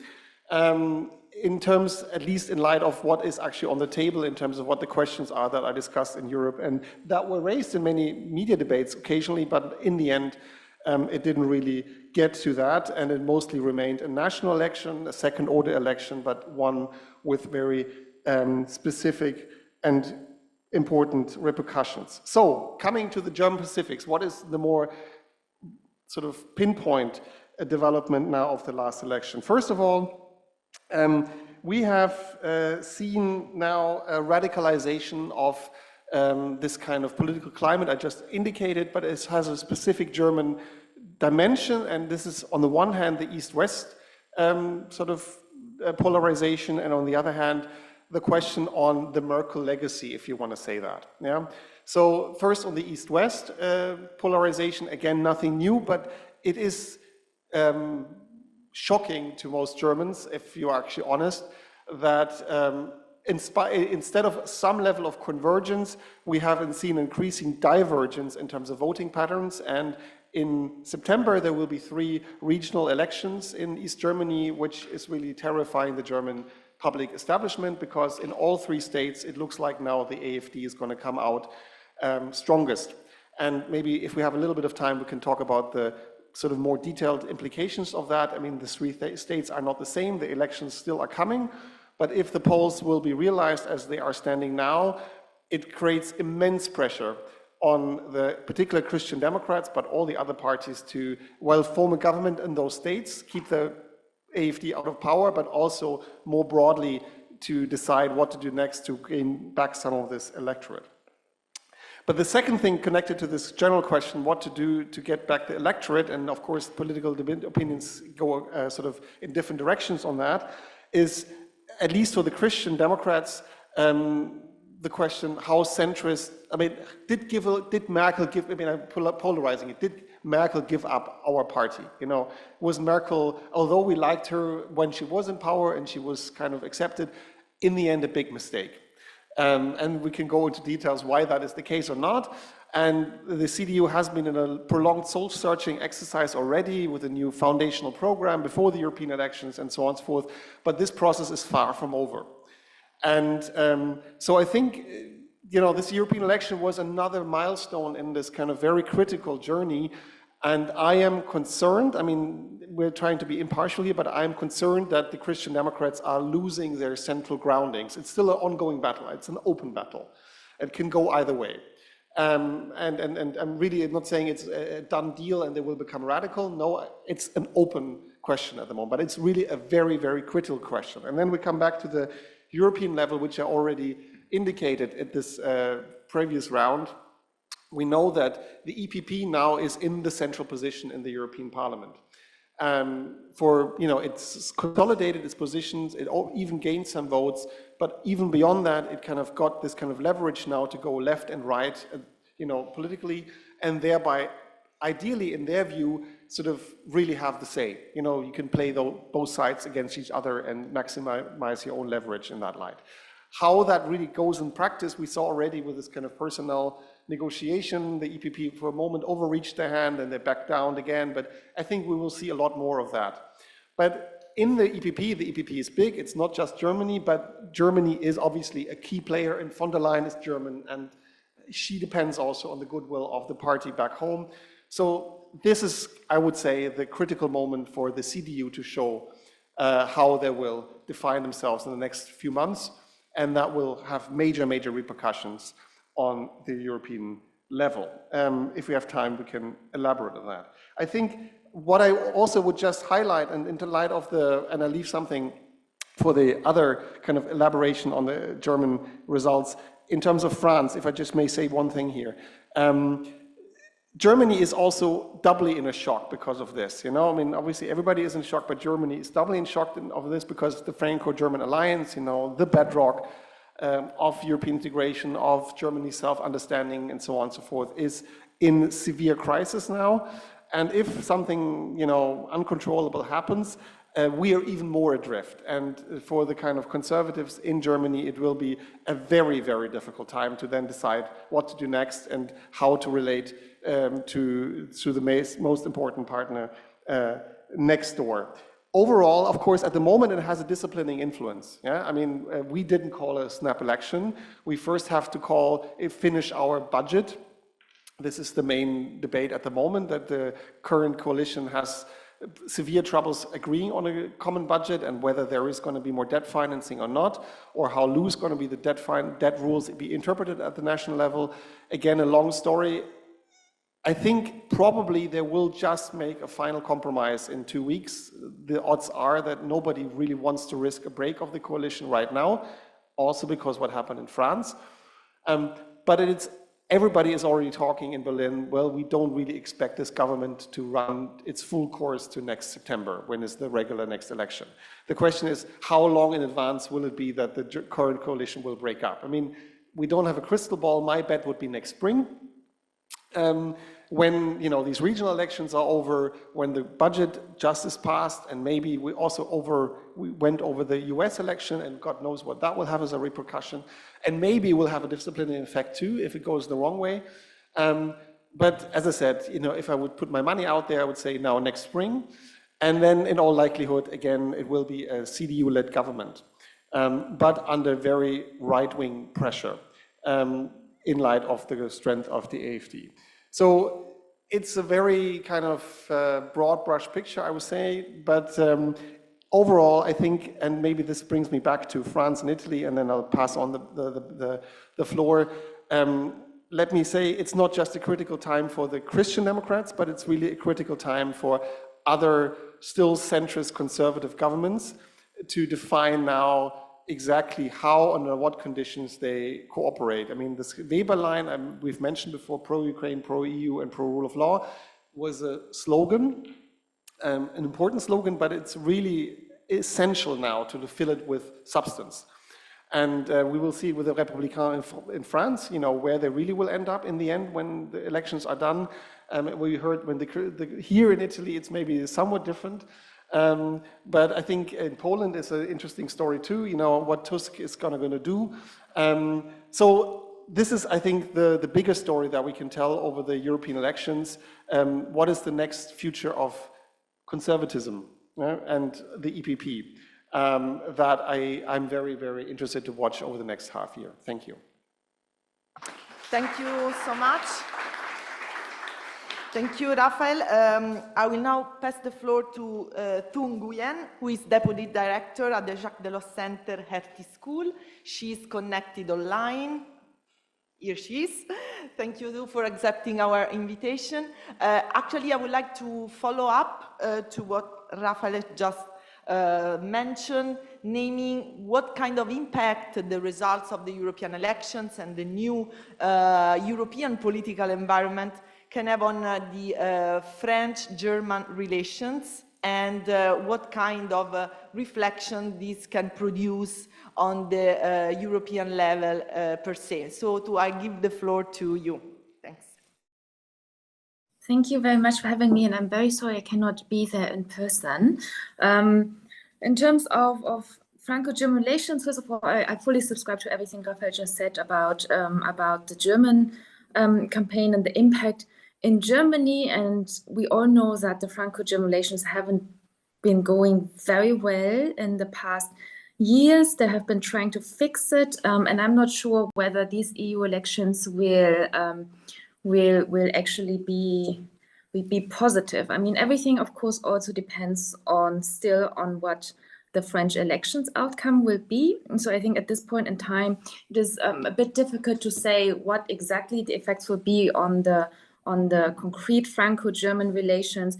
I think what we can say is that it is a weakened axis, and that it is two very big member states that both have been weakened significantly by these European elections. So we just heard about the situation in both countries. We have France, which is still open, but which does not look as if it will be very capable to act on the European arena. We have a president that probably will have a government and a national parliament opposed to him. In Germany, we have a very weakened coalition that may or may not hold until the elections next year, which also means that both governments will be probably very focused on domestic politics. And we have seen this in the past years, that both France and Germany were very taken up with domestic problems and domestic discussions.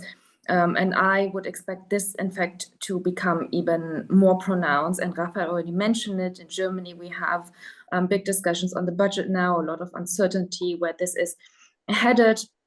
So in terms of the power balance after these European elections, I think it is quite striking that it really is a shift in the European Council and at the member state level more so than in the European Parliament. And this is also what struck me perhaps the most about EU elections, how much impact it had on member state and on national politics. So I'm not sure what has been discussed in the first panel, but I mean, what we're seeing in the European Parliament is by and large somewhat of a continuity. There is a shift towards the right, but also a shift towards the right that we have been seeing already, right? So it's not an entirely new shift to the right. A lot will depend on the EPP, as Raphael said, how much they will open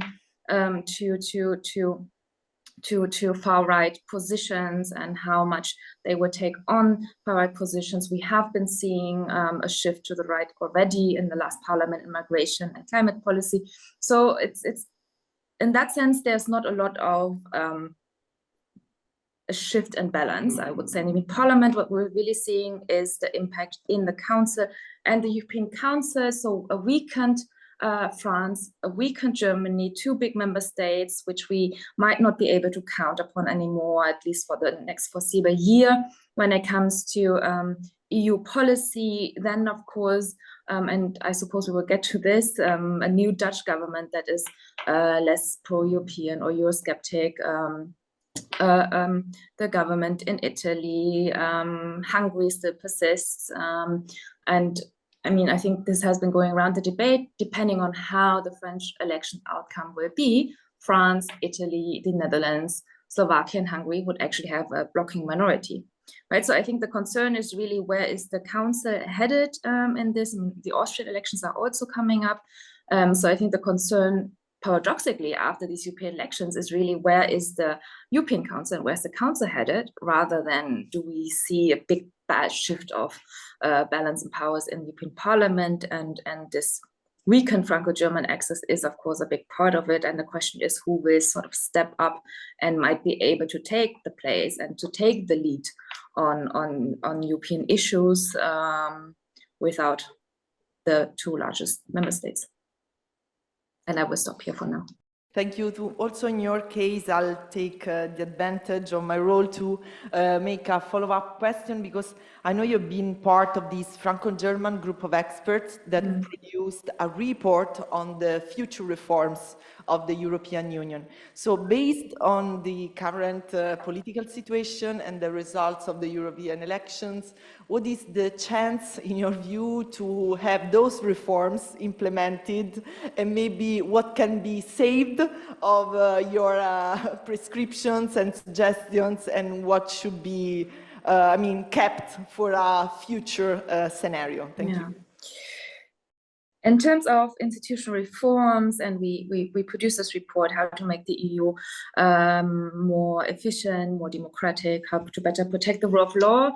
I am less optimistic than I was a year ago, but I already became less optimistic before the European elections, I must say. So we already saw less of an enthusiasm on the part of the member states during the election campaigns before the elections. So it's not just the result of the elections that make me less optimistic, but there just does not seem to be a lot of appetite to really discuss and engage with. And I sort of understand these very long-term questions and maybe questions that do not necessarily bring you any gains or wins in electoral campaigns. With the election outcome, as we have seen, I see even less potential for reforms to be implemented in the near future, at least. Of course, we have less of a progressive parliament, so we will see how much push there, in fact, will be politically from the EP. And again, I think it is a very difficult constellation in the member states at this moment in time to really push forward the question of reform, because there seem to be more veto players than we had before, and even before we did not have all member states on board. That being said, maybe to end up on a more positive note, if Ursula von der Leyen gets confirmed, is it next week or in 2 weeks, on the 18th of July, I think at least it looks like we have a strong team in Brussels, right, in the EU. And I think this is very important, because if we have a slightly less progressive European Parliament, and maybe one that pushes less for EU integration, and member states whose constellation is a lot more difficult than what we have seen in the past years, then I think it is all the more important to have a strong team in Brussels, a strong Commission President that works well with the European Council President and the High Representative, so that at least on that part, perhaps they can take on or push for certain policies that might fall under the table on parts of the member state. And then on reforms, we have to see. I think there's the acknowledgement that the EU needs to be efficient and that it needs to be capable to act. And I think the first test that we will see will be the budget negotiations that will start next year. So in how far will we be able to negotiate and come up with a budget that actually is able to tackle the problems that we need to tackle, and that take into account the crises that are not to come, but they're already there, and also enlargement. And I think that would be a test case as to how capable are we, how capable is the EU to move forward, and to then also look at institutional reforms again. But I think at this point in time, I'm not very optimistic that it is something that will happen very soon. Thank you, Du, for your honest answer. And I will now turn to Melchior Cepanik, head of the Brussels office of the Polish Institute of International Affairs, PIS. And of course, we are very curious to know how is the political situation in Poland and what kind of impact we should expect at the European level in terms of alliances and role in the EU institutions. Please, Melchior, the floor is yours. Thank you, Nicoletta, and I would like to start also by thanking the Istituto Affari Internazionali for organizing this event and for the invitation. So in Poland, election to the European Parliament was a third election within a period of 8 months. National election that took place in autumn 23 was important because it ousted the Conservative Party that was in power for 8 years, and a new government was created by a coalition of center-left and center-right parties. Then we had in April we had a local election and European election. So the European election was the third one in this series. The campaign was held in the shadow of disputes related to internal politics, and namely to the process in which the new ruling coalition challenged the record of their predecessors, and most of all the legality of the changes that were introduced within the realm of the judiciary. But nonetheless, international and European issues and questions were quite present in the campaign and discussed. most of all, of course, issues related to the Russian aggression on Ukraine and its consequences, but also the farmers' protests that occurred at the beginning of the year and that were quite dynamic, brought to the fore the issue of the Green Deal. Polish citizens showed most interest in the issues of security and defense. At least this is what Eurobarometer polls told us. And the debate that was going on during the campaign was perhaps not a par excellence European debate, so not so much about the future of the European Union, rather about the consequences of EU decisions on Poland. And also most of the political parties focused rather on criticizing their rivals and on showing the potential negative consequences of their rivals' ideas rather than on promoting their own views. So, for example, the parties that are critical of European integration focused mostly on the Green Deal and criticized the Green Deal as something imposed by the bureaucratic Brussels elites that are cut off from real life. EU migration policy was also strongly criticized, as well as the ideas, the proposals to move on with political integration by changing the treaties. Also, the Eurosceptic forces stressed quite a lot that their allies, similar political parties, are on the rise in Europe. So they tried to show that they are not on the margins anymore.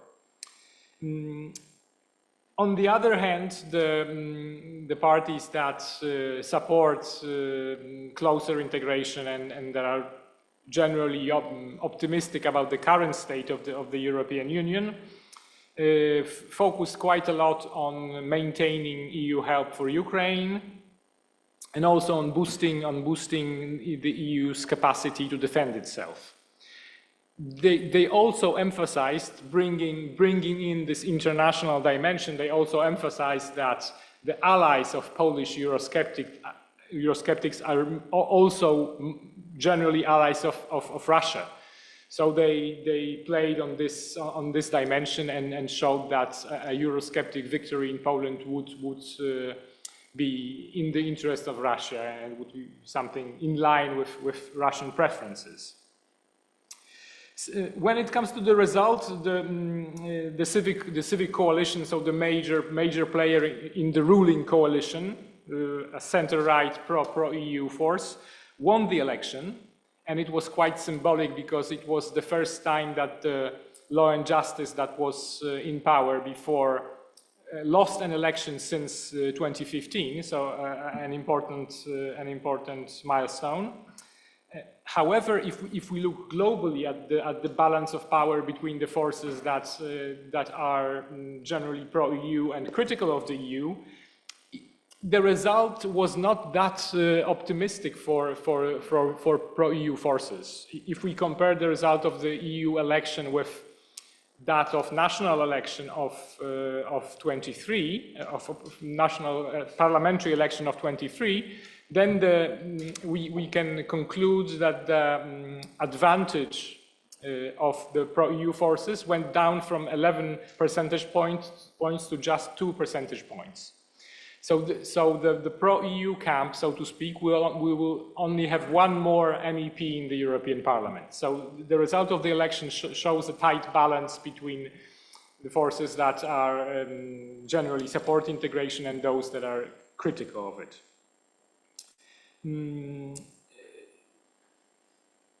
Yeah, so the result shows a really strong, deep and durable polarization of the Polish political scene. It is perhaps polarization provoked more by factors related to national politics, but the model of integration and the model of cooperation with EU partners also comes into play. when it comes to consequences for EU politics, I think the result strengthens the position of the Polish Prime Minister on the EU arena, especially if we consider very poor results of the French and German leaders. And we could see in the negotiations on the top jobs that Donald Tusk was, together with the Prime Minister of Greece, was the key negotiator for the European People's Party. We will see whether this electoral success will be translated also in an important portfolio within the European Commission. I think this will be a key factor. However, I would argue that it is unlikely to expect a serious evolution of the Polish EU strategy. I believe that the government will maintain the line that was adopted when it took power, so at the very end of 2023, given that there is a very strong opposition that questions closer integration, and given the fact that a large part of society seems to be receptive to this sovereignist rhetoric, I think the government will be cautious to embrace such ideas as new ambitious targets on climate policy, or some ideas to move on with institutional reform through treaty change. So while the government will of course be open to cooperation and will try to be a constructive partner, I wouldn't expect a big shift to a more sort of pro-integrationist position. And to finish a couple of sentences about the consequences on the national scene, I believe we can also expect perhaps some more frictions in the ruling coalitions, as the two junior partners of the civic coalition did not perform very well in the election. I think they will now be more determined to push some of their ideas that were not taken up by the ruling coalition in the first months, and this could lead to some frictions within the ruling coalition. I'll stop here, and of course I'll be happy to take questions. Thank you very much. Thank you.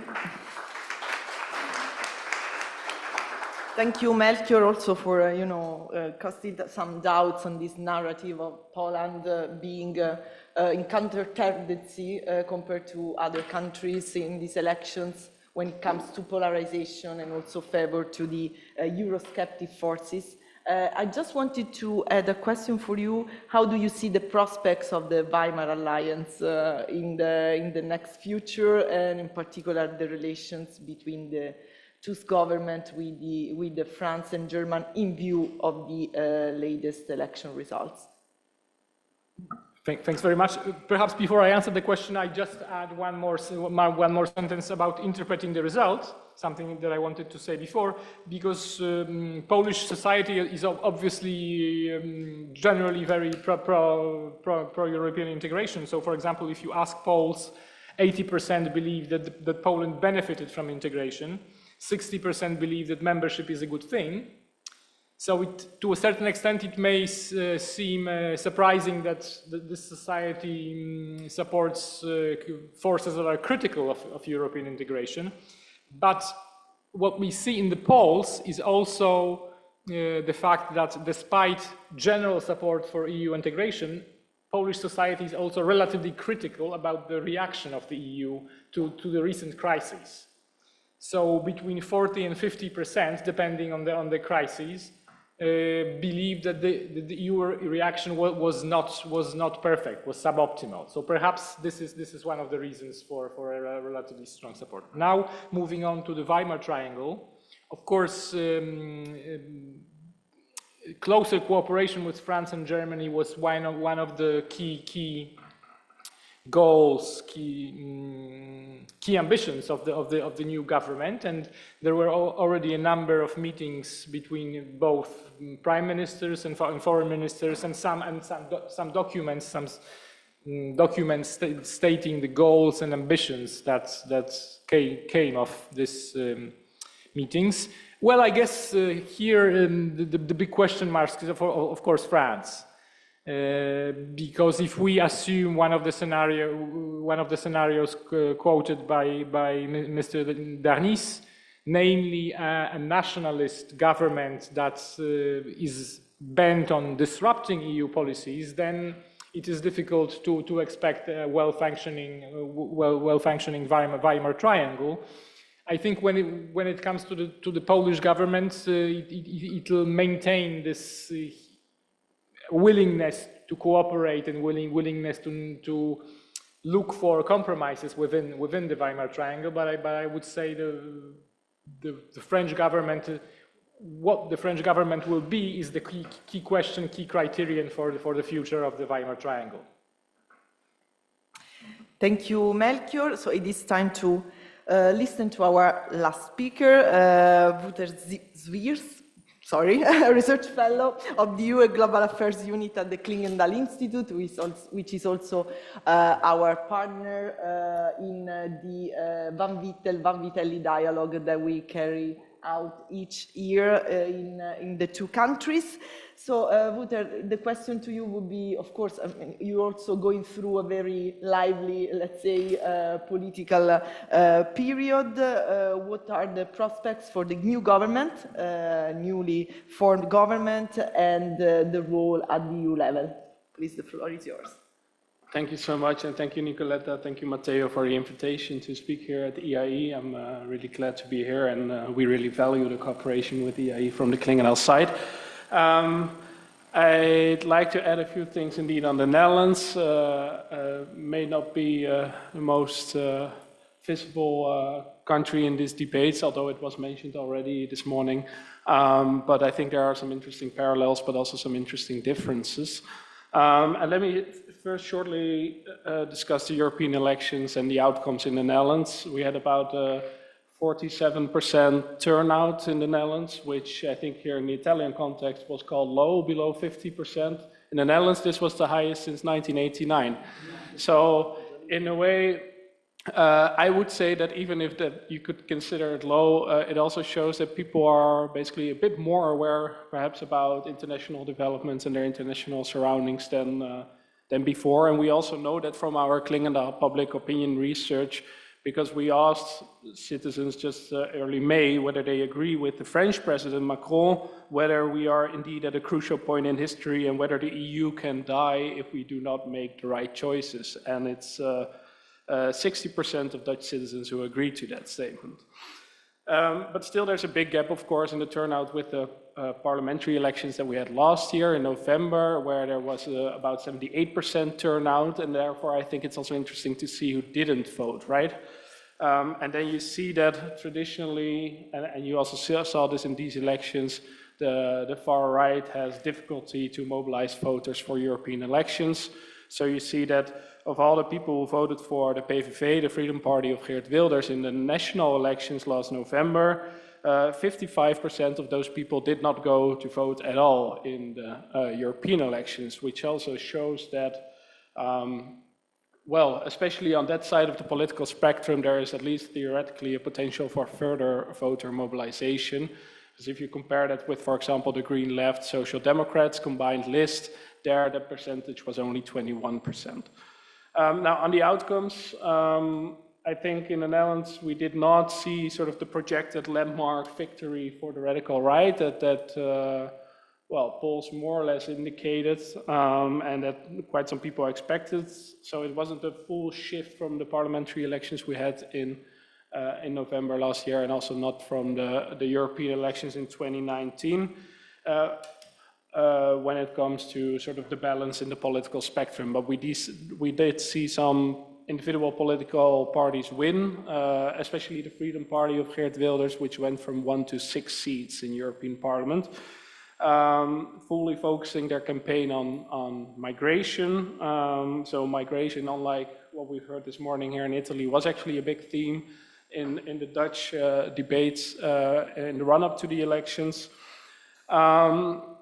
But on this far right side of the political spectrum, you saw that the win of Wilders' Freedom Party came at the expense of this other party, Forum for Democracy, of Thierry Baudet, which has really become a fringe party and has become ever more extreme in the past few years.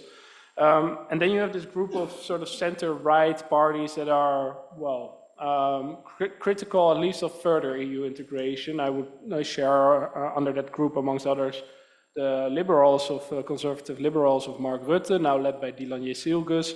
They lost one seat. The Christian Democrats lost one seat. So this group has some challenges, but it wasn't wiped out or so. But we do see a bit of a shift also in the Netherlands from the center towards the fringe. So if you look at the left side of the political spectrum there, Social Democrats and Green left combined listed actually pretty well. They came in first in these elections. They won with 8 seats in the European Parliament, losing one compared to 2019.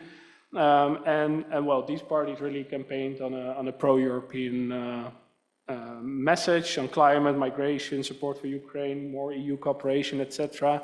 And you see that also for the progressive liberals of D66. And we have this pan-European party that did pretty well, Volt, which gained 2 seats. I think also in Germany they won 2 or 3? 3, well, yeah, 2 or 3. So in short, yeah, as I said, a bit of a shift from the center-right towards either the more radical right or the progressive left. In terms of the electoral campaign topics and dynamics, I think the elections were not very visible until the final week because they coincided with this final phase of the coalition negotiations in the Netherlands, which means that people were more occupied by that. As you know, since yesterday, or as you may know, since yesterday, we have a new government in the Netherlands led by an independent prime minister. Schoof is his last name. Now you also know how to pronounce it.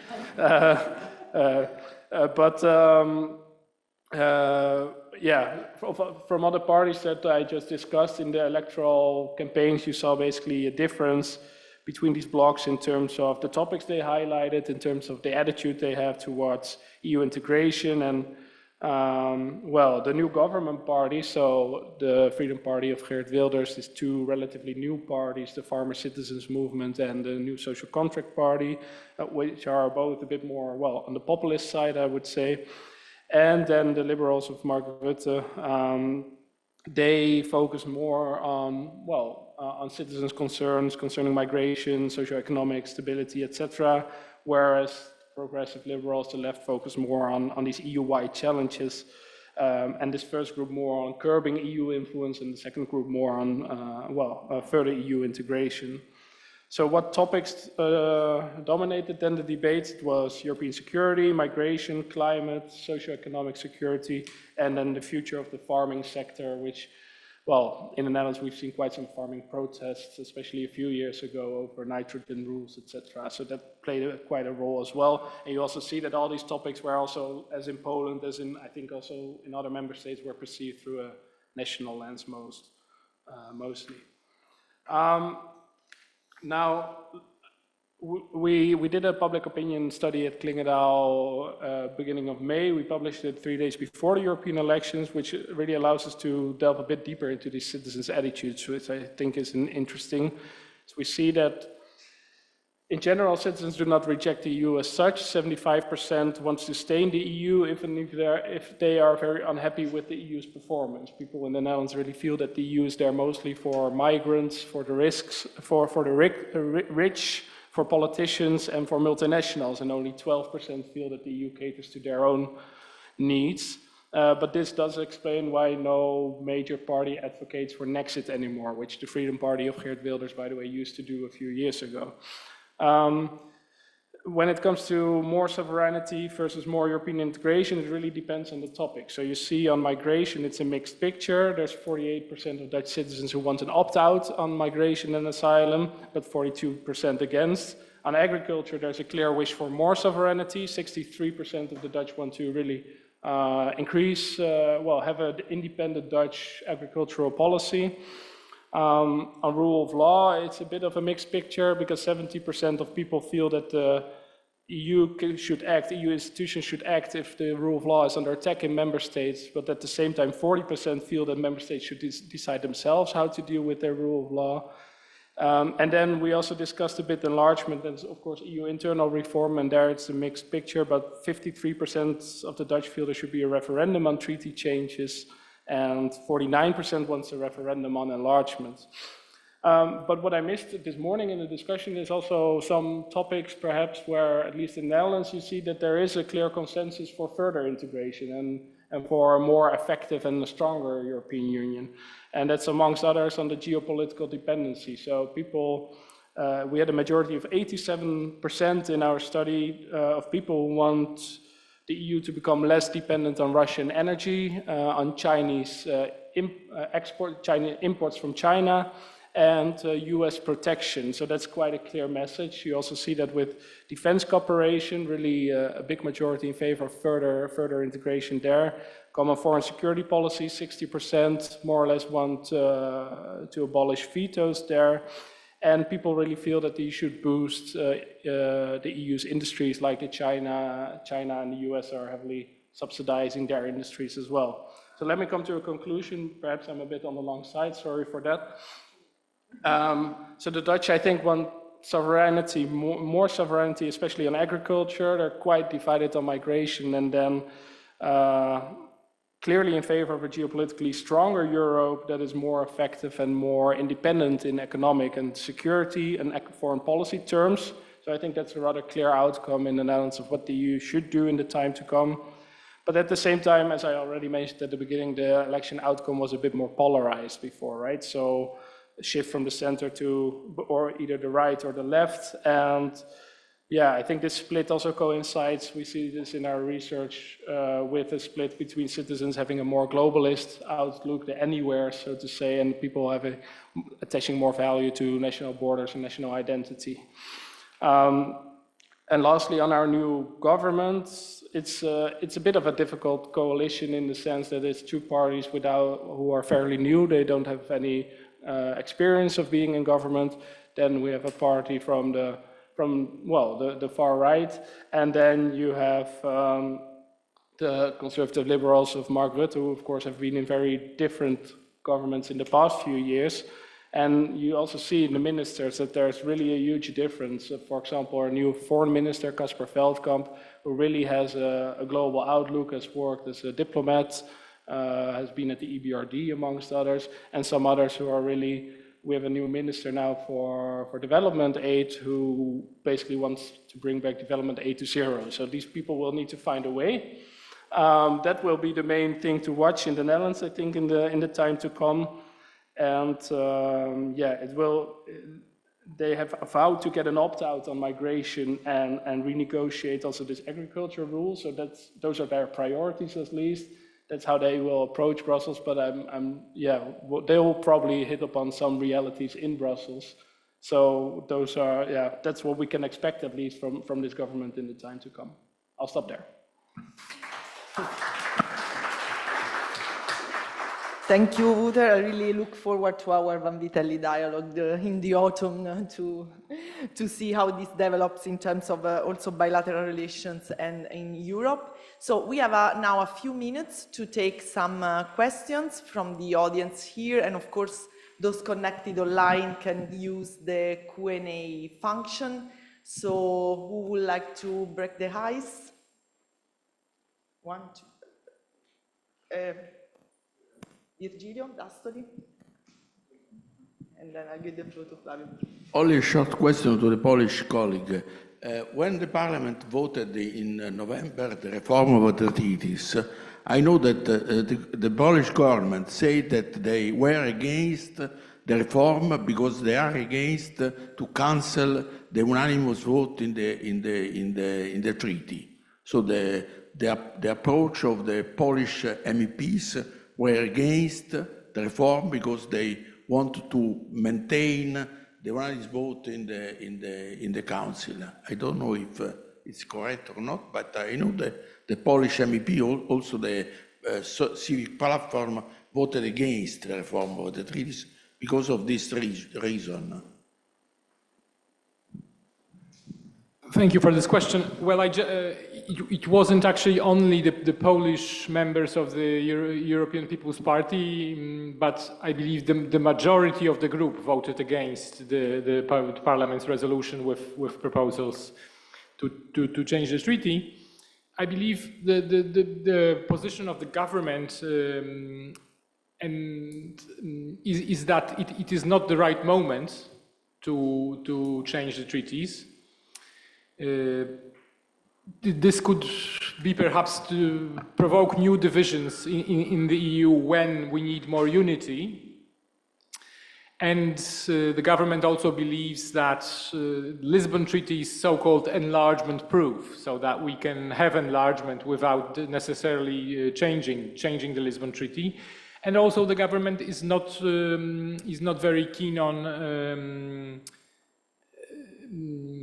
abolishing unanimity and moving from unanimity to QMV in those policy areas where unanimity is still necessary. However, the Minister for Foreign Affairs in his address to the Polish Parliament when he presented the priorities also acknowledged that some member states want this discussion and want to abolish unanimity. So Poland is ready to get involved to participate in this discussion, but definitely not a proponent of moving to QMV very, very quickly. And just perhaps one thing, one of the coalition parties, one of the junior partners in the coalition, the left-wing party, has a different position, and in their manifesto there was a clear call for a new constitution for Europe and for abolishing unanimity. So there are certain differences even within the ruling coalition. Raphael, would you like to? You can go. Okay, I just wanted to. I mean, I was badly scrolling through my phone because I actually got a notification that the Christian Democrats just in Germany put out a new position paper on European politics. I just scrolled very quickly. And I just wanted to add here, I mean, I was very partial in my presentation. I didn't talk about the Social Democrats and the Liberals and the Greens, and there is a lot more to say. I really was only focusing on the Conservatives, preempting this as an expectation that there will be in government. We'll see, but I think it's a fair bet. And so the German government, or the German Christian Democrats in this position paper, for whatever it's worth, also show a shift in this position. I mean, still there is the support for qualified majority voting. Yes, I mean, this is a long-standing German thing. But otherwise, you see a quite substantial reduction in the ambition, if I would say, to the previous or the current government line. And in particular, that's a long line from the Christian Conservatives. Differential Europe is back on the table. And so, and also for new members. So if that is kind of a thing that will get more support, I don't know whether it will. I think the major question is if there is, the argument so far was, while some countries say Lisbon is enlargement ready, I think it's a very hard argument to make, to say Lisbon really is enlargement ready. So there was a lot of pressure to review that. If now we're seeing this movement, okay, second circle membership, sort of other privileged access, not full enlargement, at least not in the foreseeable time, I think this will again add to this kind of skepticism of treaty change. Because then we'll see, oh, we have all these things in the treaty that we haven't quite used yet, and we can just be a bit more flexible and work beneath the level of treaty change. And I said, you know, we see it also now in Germany. So unfortunately, or fortunately, depending on where you stand, I wouldn't expect a lot of dynamic and constitutional change. Thank you, Raphael. Flavio Brugnoli. I have a question for Melchior on a very specific point, the role of Radek Sikorski in shaping your European policy. And for example, I know that as foreign minister, he gave a very important speech in the Sejm in your parliament, and there are rumors that he could be the candidate commissioner for Poland. And even possibly for a new position as defense commissioner. Is there any debate on that in Poland? And if yes, how do you see the cooperation or competition with the new High Representative, the Kaja Kallas? And for Rafael, if I may, very briefly, how is it the debate on the Zeitenwende and the 100 billion fund for German defense? Did it play any role in the European campaign, electoral campaign? Thank you. Melchior, would you like to go first? Well, the minister is, of course, very vocal in the debate on the future of Europe, and especially in the debate on the future of European defense, and is a determined advocate of maintaining a very resolute stance on Ukraine and also boosting EU capacity to defend itself. As regards the selection of portfolios, the minister himself said publicly that his main task is being the foreign minister of Poland, and that's his key ambition. So he didn't proclaim publicly his intent to move to Brussels. We had a debate last week in Brussels on EU defense, and exactly this question about the coordination between a potential commissioner for defense and the High Rep was asked, and some colleagues who know about defense-related issues more than myself argued that there is space for the two, and they see that a good cooperation, good coordination between these two people is possible. So I believe it's the fears of a certain rivalry between the two are not quite funded. But of course, it depends on the two people as well. So it depends on who will be, whether there will be a commissioner for defense and who will take this post. Yeah, die Zeitenwende. Well, do I have half an hour?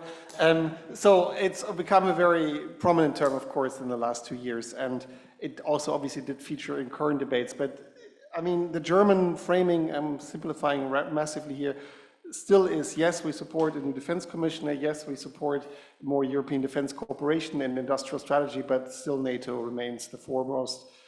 It's a non-brainer, right? So the spending of the Zeitenwende is more NATO-focused than EU-focused, and the current German government and also the future European German government is, in all likelihood, remain opposed to serious EU-level funding for defense. I mean, so there may be emergencies and the US elections, we will see, but barring some complete disaster, I think this line will hold, that there will be no major European common debt for major EU-led defense investments, while there will be more activity on industrial cooperation and so on and so forth. So this is how I would read it, but of course we can't be sure. I mean, the point of Zeitenwende, and if I may say, not to be too long here, it's a very multi-dimensional term used in lots of different contexts, but to me, why it's so interesting is not just the spending,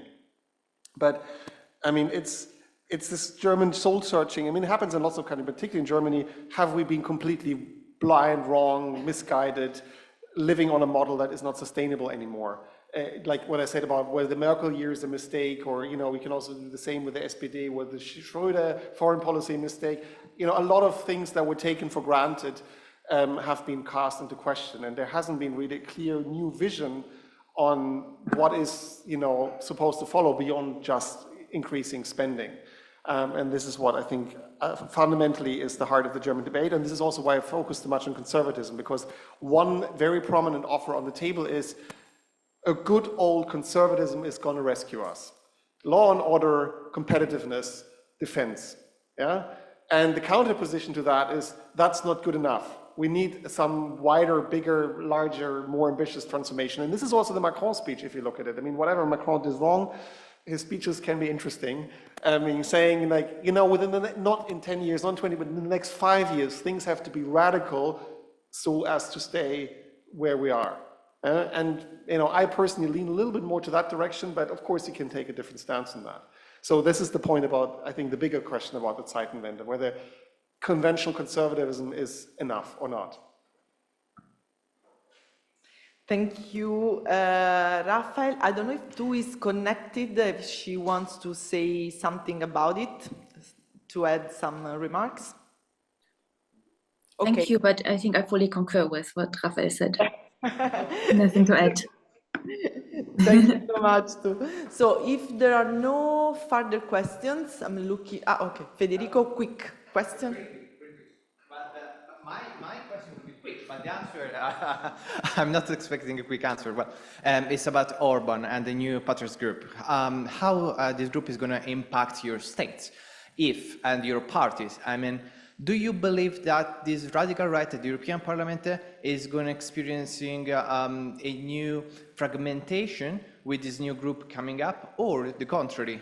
We are witnessing a simplification with the creation of this new group, and so the Identity and Democracy group eventually will join Orban, and at the European Parliament we will have a hard Eurosceptic far right and a more mild Meloni-led radical right. So what kind of scenario should we expect, and whether this kind of new polarization within the right can impact your parties? Because if you belong to, and Ukraine is one of the main issues, of course. If you stand with Orban, probably you will have a more Eurosceptic attitude, even concerning Ukraine, in order to defend the country and so forth. Thank you. Thank you, Federico. So a quick tour de table, your final words on Orban. I would like to start, maybe Wouter, and then... Yeah, sure. So I found the proposition from Professor Darnis at the beginning of this session quite interesting, that on the more nationalist side, well, if nationalist parties try and cooperate more and more, but also at the same time want to defend their national interests more and more, then that may also lead to some conflict. So I think that cannot be fully ruled out. From the Dutch perspective, I'm not so sure what will be the developments. It could,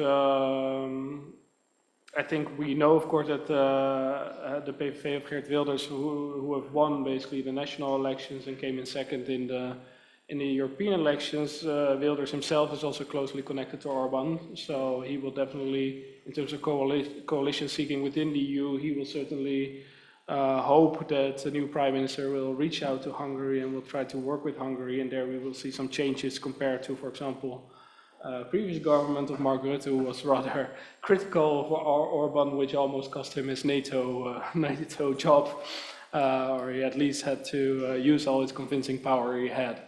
So no, it will. The Netherlands will certainly be somewhat different in terms of coalition seeking within the EU. Yeah, we know that the Freedom Party of Wilders is more open to cooperating also with Orban. So I'll leave it at that. Thanks, Raphael. Yeah, I'm a big critic of Orban, although I know too little about Hungary. But in this sense, I'm kind of grateful for Orban, because in a way he redraws the line in the right, and if it goes, let's say, well for the others, he fragments the right even further. That could be a good thing. And he redraws the line in the sense he has maneuvered himself so much into a corner in recent months that everybody who stands with Orban is now a clear opponent. So, I mean, like, we know who the opposing camp is. And this is also the critical question for the Rassemblement National now. Apparently, they're going through Twitter today, they are thinking of joining or whether or not. And this is a really key question. So if they will, then we know this is the enemy, to be blunt, right?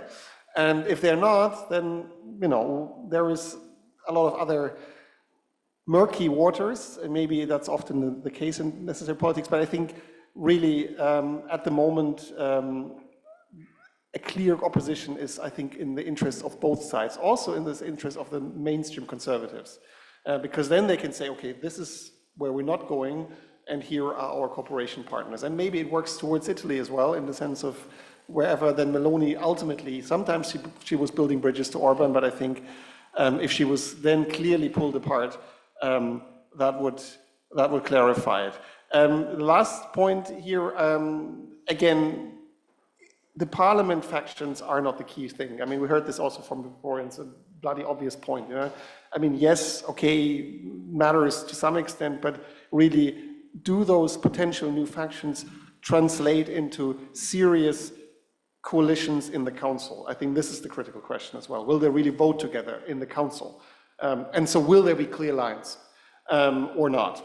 And so I think Orban is at a desperate point, and hopefully he really overreached his hand, particularly if Trump does not win.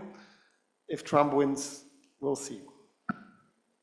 Thanks. And Tu, would you like to come in? Oh, thank you. I was just writing the chat. I have to leave soon. I fully agree with what Rafael says. Actually, this seems to be my line today.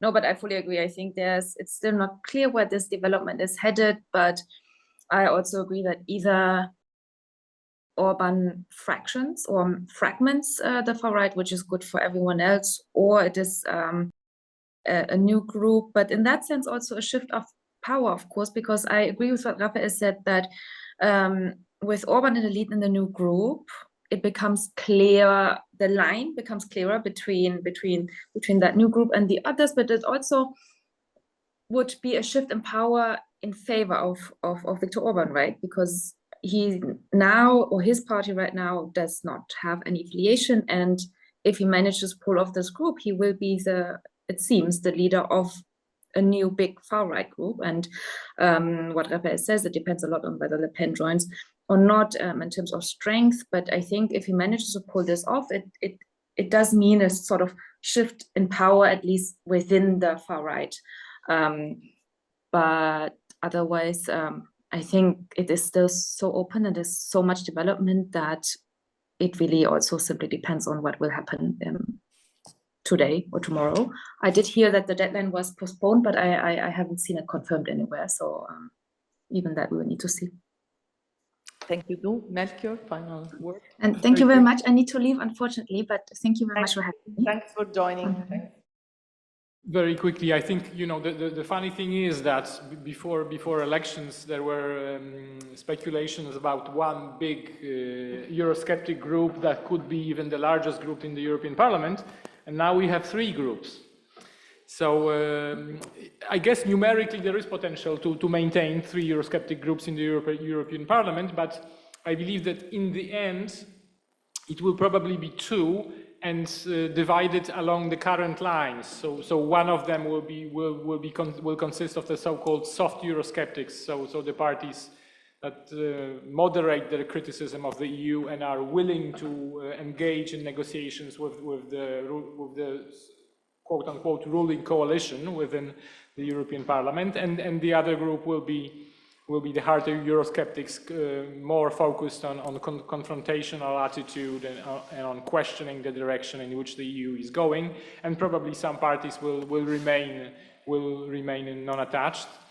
But I also wanted to say that I entirely agree with what Rafael said at the end, that it is actually key what happens in the Council, because in the Parliament, whether there will be 1, 2, or 3 Eurosceptic groups, the numbers are the same, so the voting power is the same. So for example, for me, a question that I perhaps should have asked the previous panel is